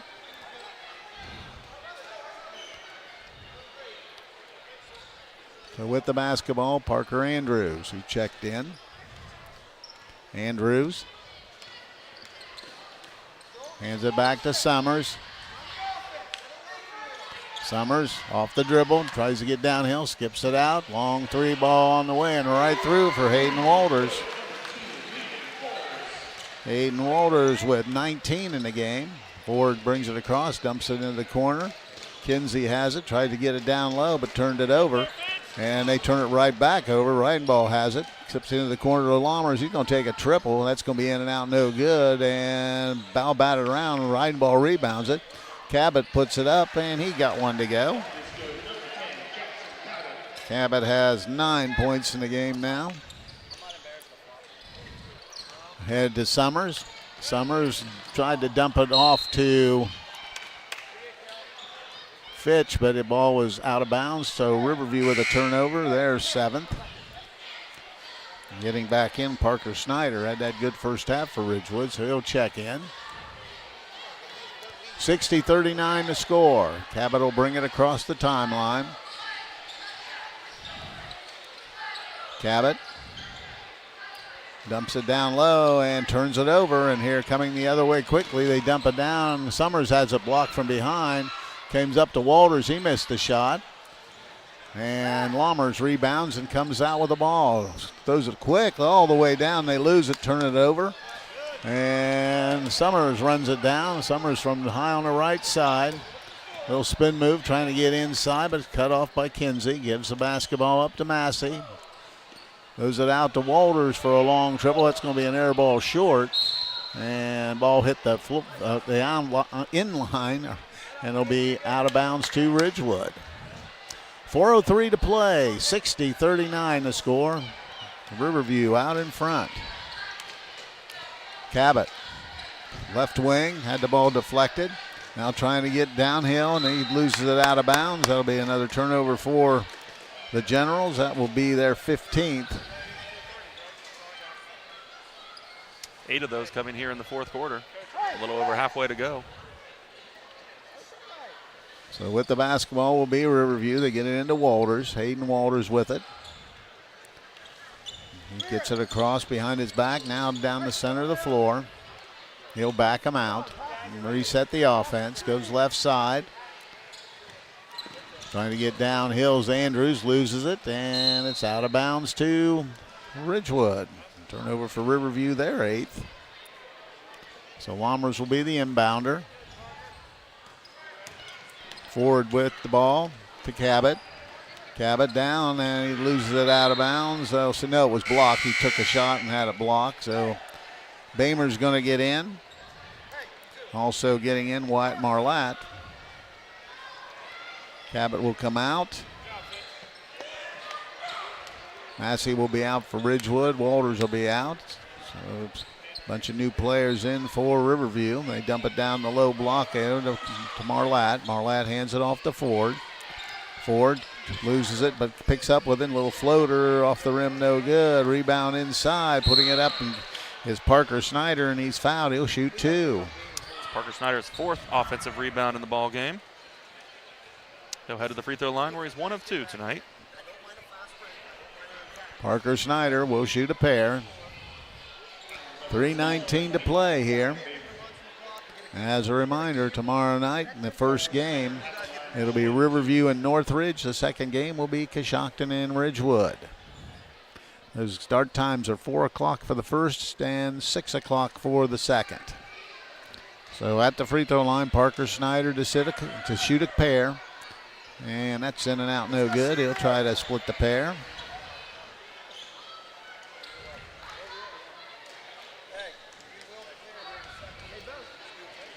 Gives it a bounce, and that one's no good as well. Ball's on the deck, and rebound to Ridgewood.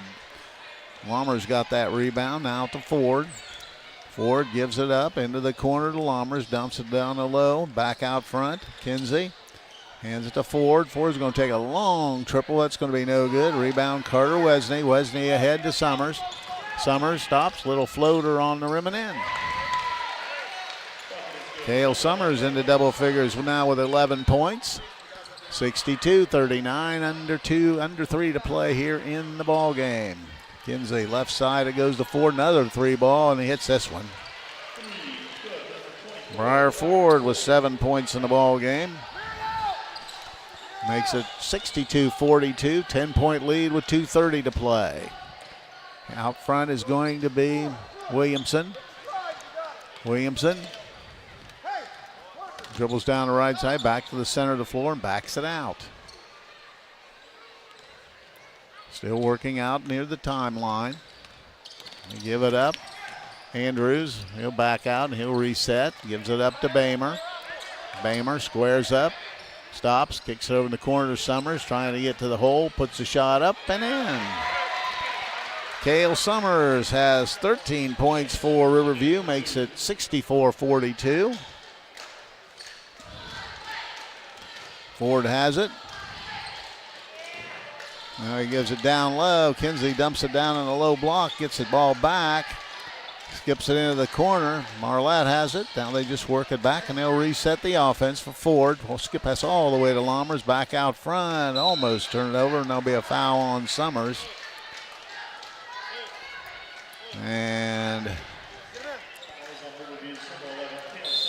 we have a timeout for Riverview. Be a full timeout, so we'll break away and be back. This is high school basketball on WTNS Coshocton. When it comes to service, nobody cares more than Village Motors in Millersburg. This is Deke Miller, and I'm proud to say that we have state-of-the-art equipment and factory-trained technicians working on your vehicle when you visit. And we also offer a variety of preventative maintenance programs designed to greatly reduce the cost of your service visits. We are competitive, convenient, and we care. So the next time you need your vehicle service, stop by and see us at Village Motors in Millersburg. Looking to boost your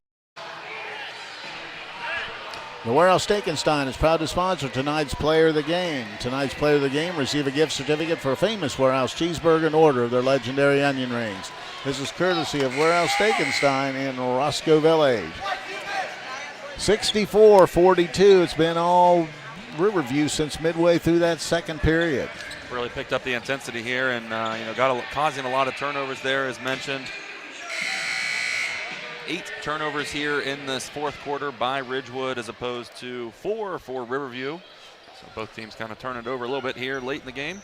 Minute and a half to go in this one.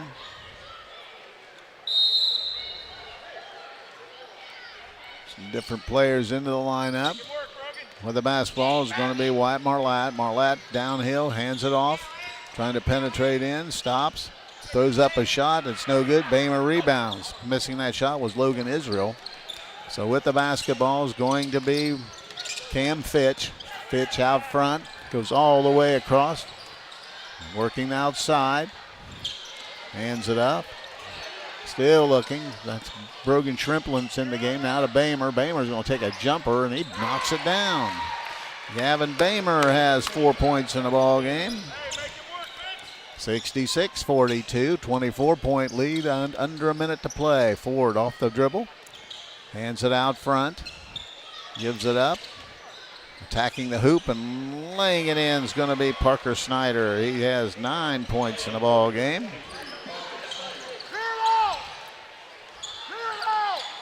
Riverview gets it across. Cam Fitch has it out front. Goes left side with the basketball. Just taking her time. Now he's on the deck, and they throw it into the backcourt. Running it down will be Brogan Shrimplin. That'll be a turnover for the Bears. That'll be their 9th, and with 19 seconds to go, it'll be Ridgewood basketball.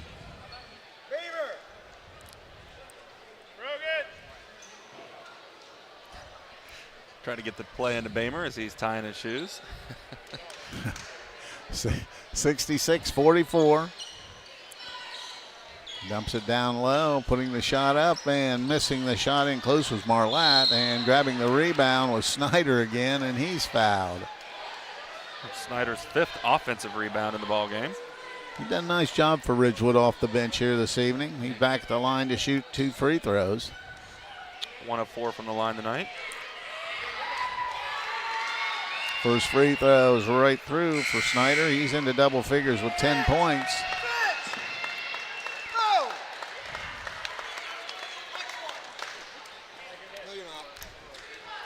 So at the free throw line will be Parker Snyder. And he hits the second. 11 points for Parker Snyder. 66-46. 10 seconds to go. Bringing it across slowly is going to be Shrimplin. And he's just going to dribble out the clock.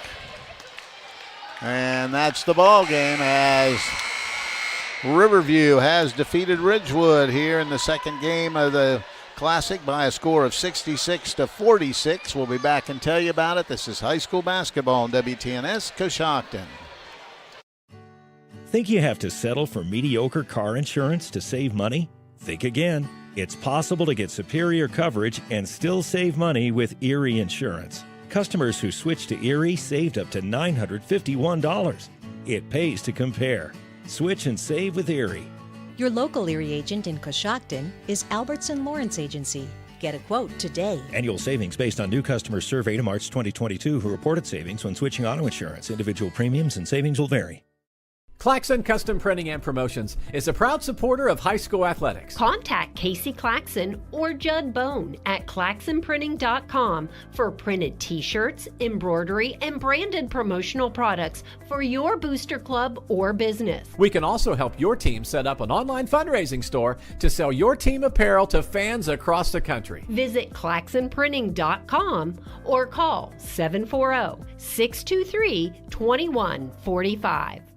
Transform your home with the timeless beauty of cedar without the hassle. MRV Siding Supply with maintenance-free sham-clad shiplap siding. Whether it's for porch ceilings, siding, or shutters, their sham-clad shiplap siding offers the latest designs that everyone is talking about. Get the look of cedar and elevate your home with sham-clad shiplap siding today. That's MRV Siding Supply in Millersburg, Newark, and Pittsburgh, Pennsylvania. Visit them on the web at mrvsiding.com. Get your siding supplies from the siding guys. MRV Siding Supply. This is the Mouse Man from RAM 5-Point Auto Sales, and we're rocking this season. We have a large selection of clean, newer vehicles to fit everyone's budget. If you drive by the 5-Point light and don't see what you're looking for, stop and let us know. We'll go find it for you. When you buy a car from RAM 5-Point, we take care of your vehicle for the life of the vehicle. We'll wash your car every 2 weeks for as long as you own it. At RAM 5-Point, 1102 Chestnut is where your driving dreams come true. Looking to boost your career in 2025? Buckeye Career Center's adult education programs are here to help. We're offering 2 exciting new courses, Intro to Industrial Robotics and Intro to Basic Machining. These 10-hour courses meet Tuesdays and Thursdays from 3:30 to 5:30 p.m. Plus, in February, we're offering beekeeping, advanced photography, forklift training, and automotive brakes. Take the next step today. Call 330-339-2288 to register. Discover your passion and prepare for your future at Buckeye Career Center.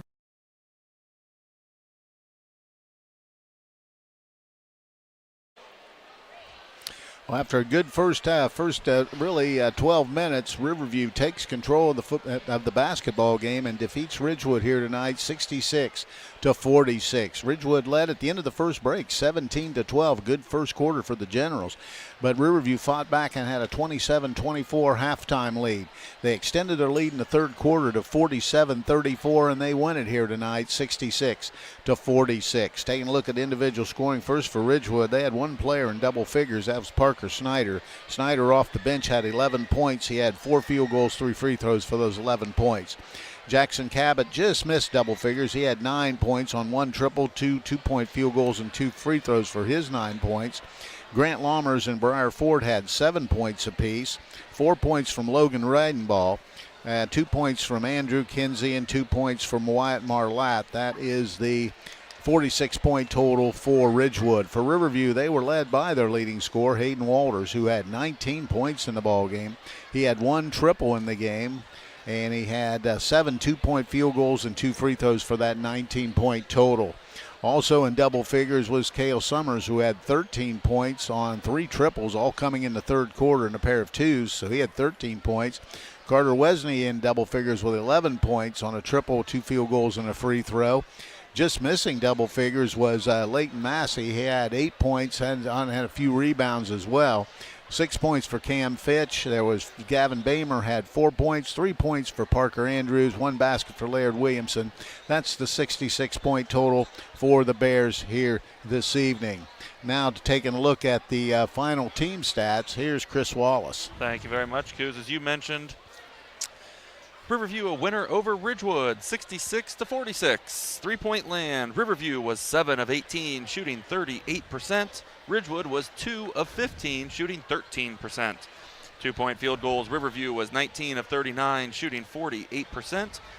Ridgewood was 15 of 42, shooting 35%. From the free throw line, Riverview was 7 of 16, shooting 43%. Ridgewood was 10 of 13, shooting 76%.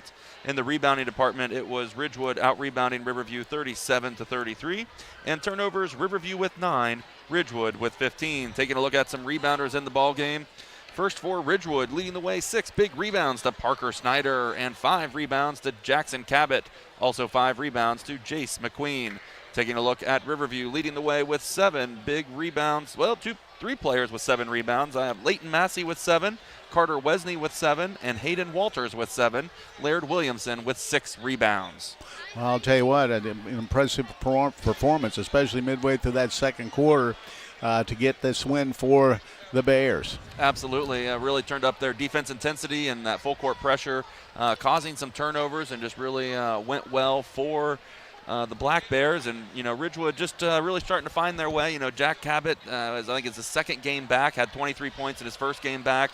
But I'd say came out here and, normally getting injured in football, 3/4 of the way through that season, it takes you a little time to get acclimated to the basketball court. And I'd say he came out here and hit a big 3 to start things off, and had great intensity, great defense, diving on the floor after that football injury. Just great to see him back. So I would like to assume that Ridgewood will get gelling together here as a team, but Riverview played an excellent game here tonight. All right, last order of business here this evening. It'll be the Warehouse Stekenstein player of the game, and we're going to give that tonight to Hayden Walters. Had the big night offensively, also a number of rebounds to lead the way, had 7 rebounds to lead the way, so he'll be the recipient of a gift certificate good for a famous Warehouse cheeseburger and an order of legendary onion rings. That's courtesy of Warehouse Stekenstein in Roscoe Village. So once again, we want to thank the Claxon Communication crew for being here this evening. Also, we thank Ellen Hardesty back at WTNS Central. It's been a long night for everybody, no question. My partner, Chris Wallace, once again, the final score here in Game 2 is Riverview, a winner over Ridgewood by a score of 66-46. I'm Steve Corries. Have a nice evening, everyone. Thank you for joining us for this WTNS Sports broadcast. Audio CDs are available by calling WTNS Radio at 740-622-1560. WTNS Coshocton. We are the sports voice of East Central Ohio.